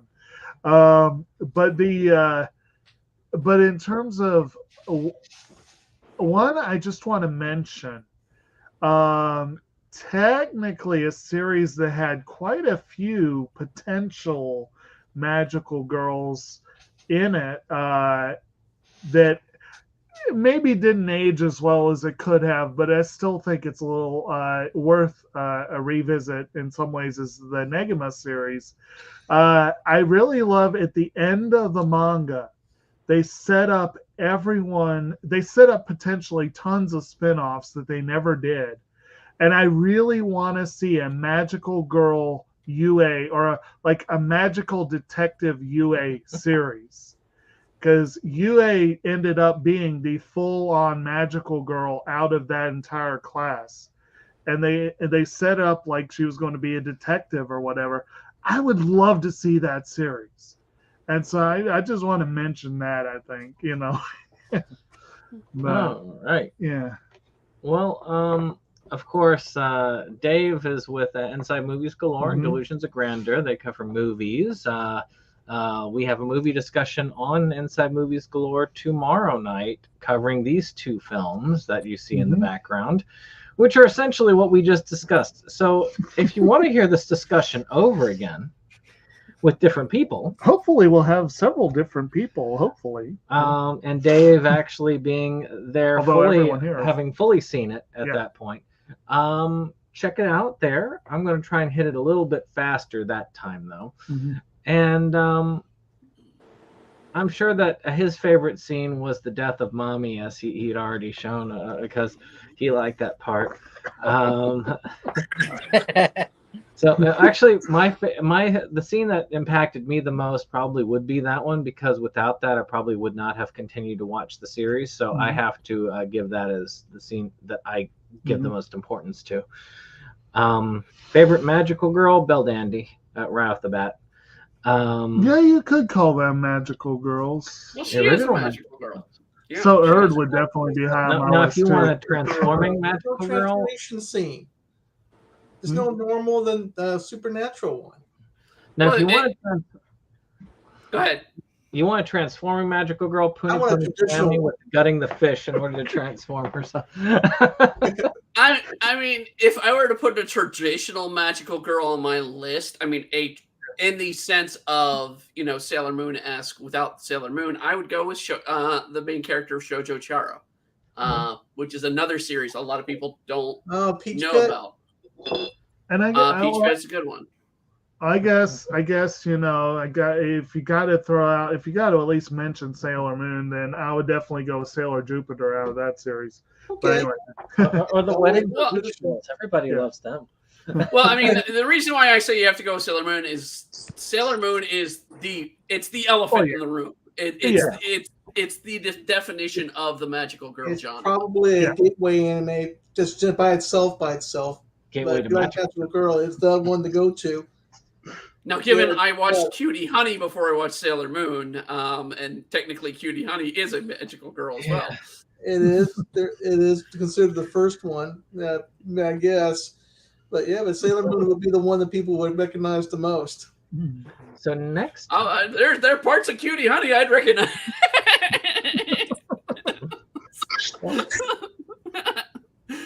So next time we'll be covering a oldie but goodie, Slayers. So we're going to be going back to the fantasy world, to a nice fantasy comedy.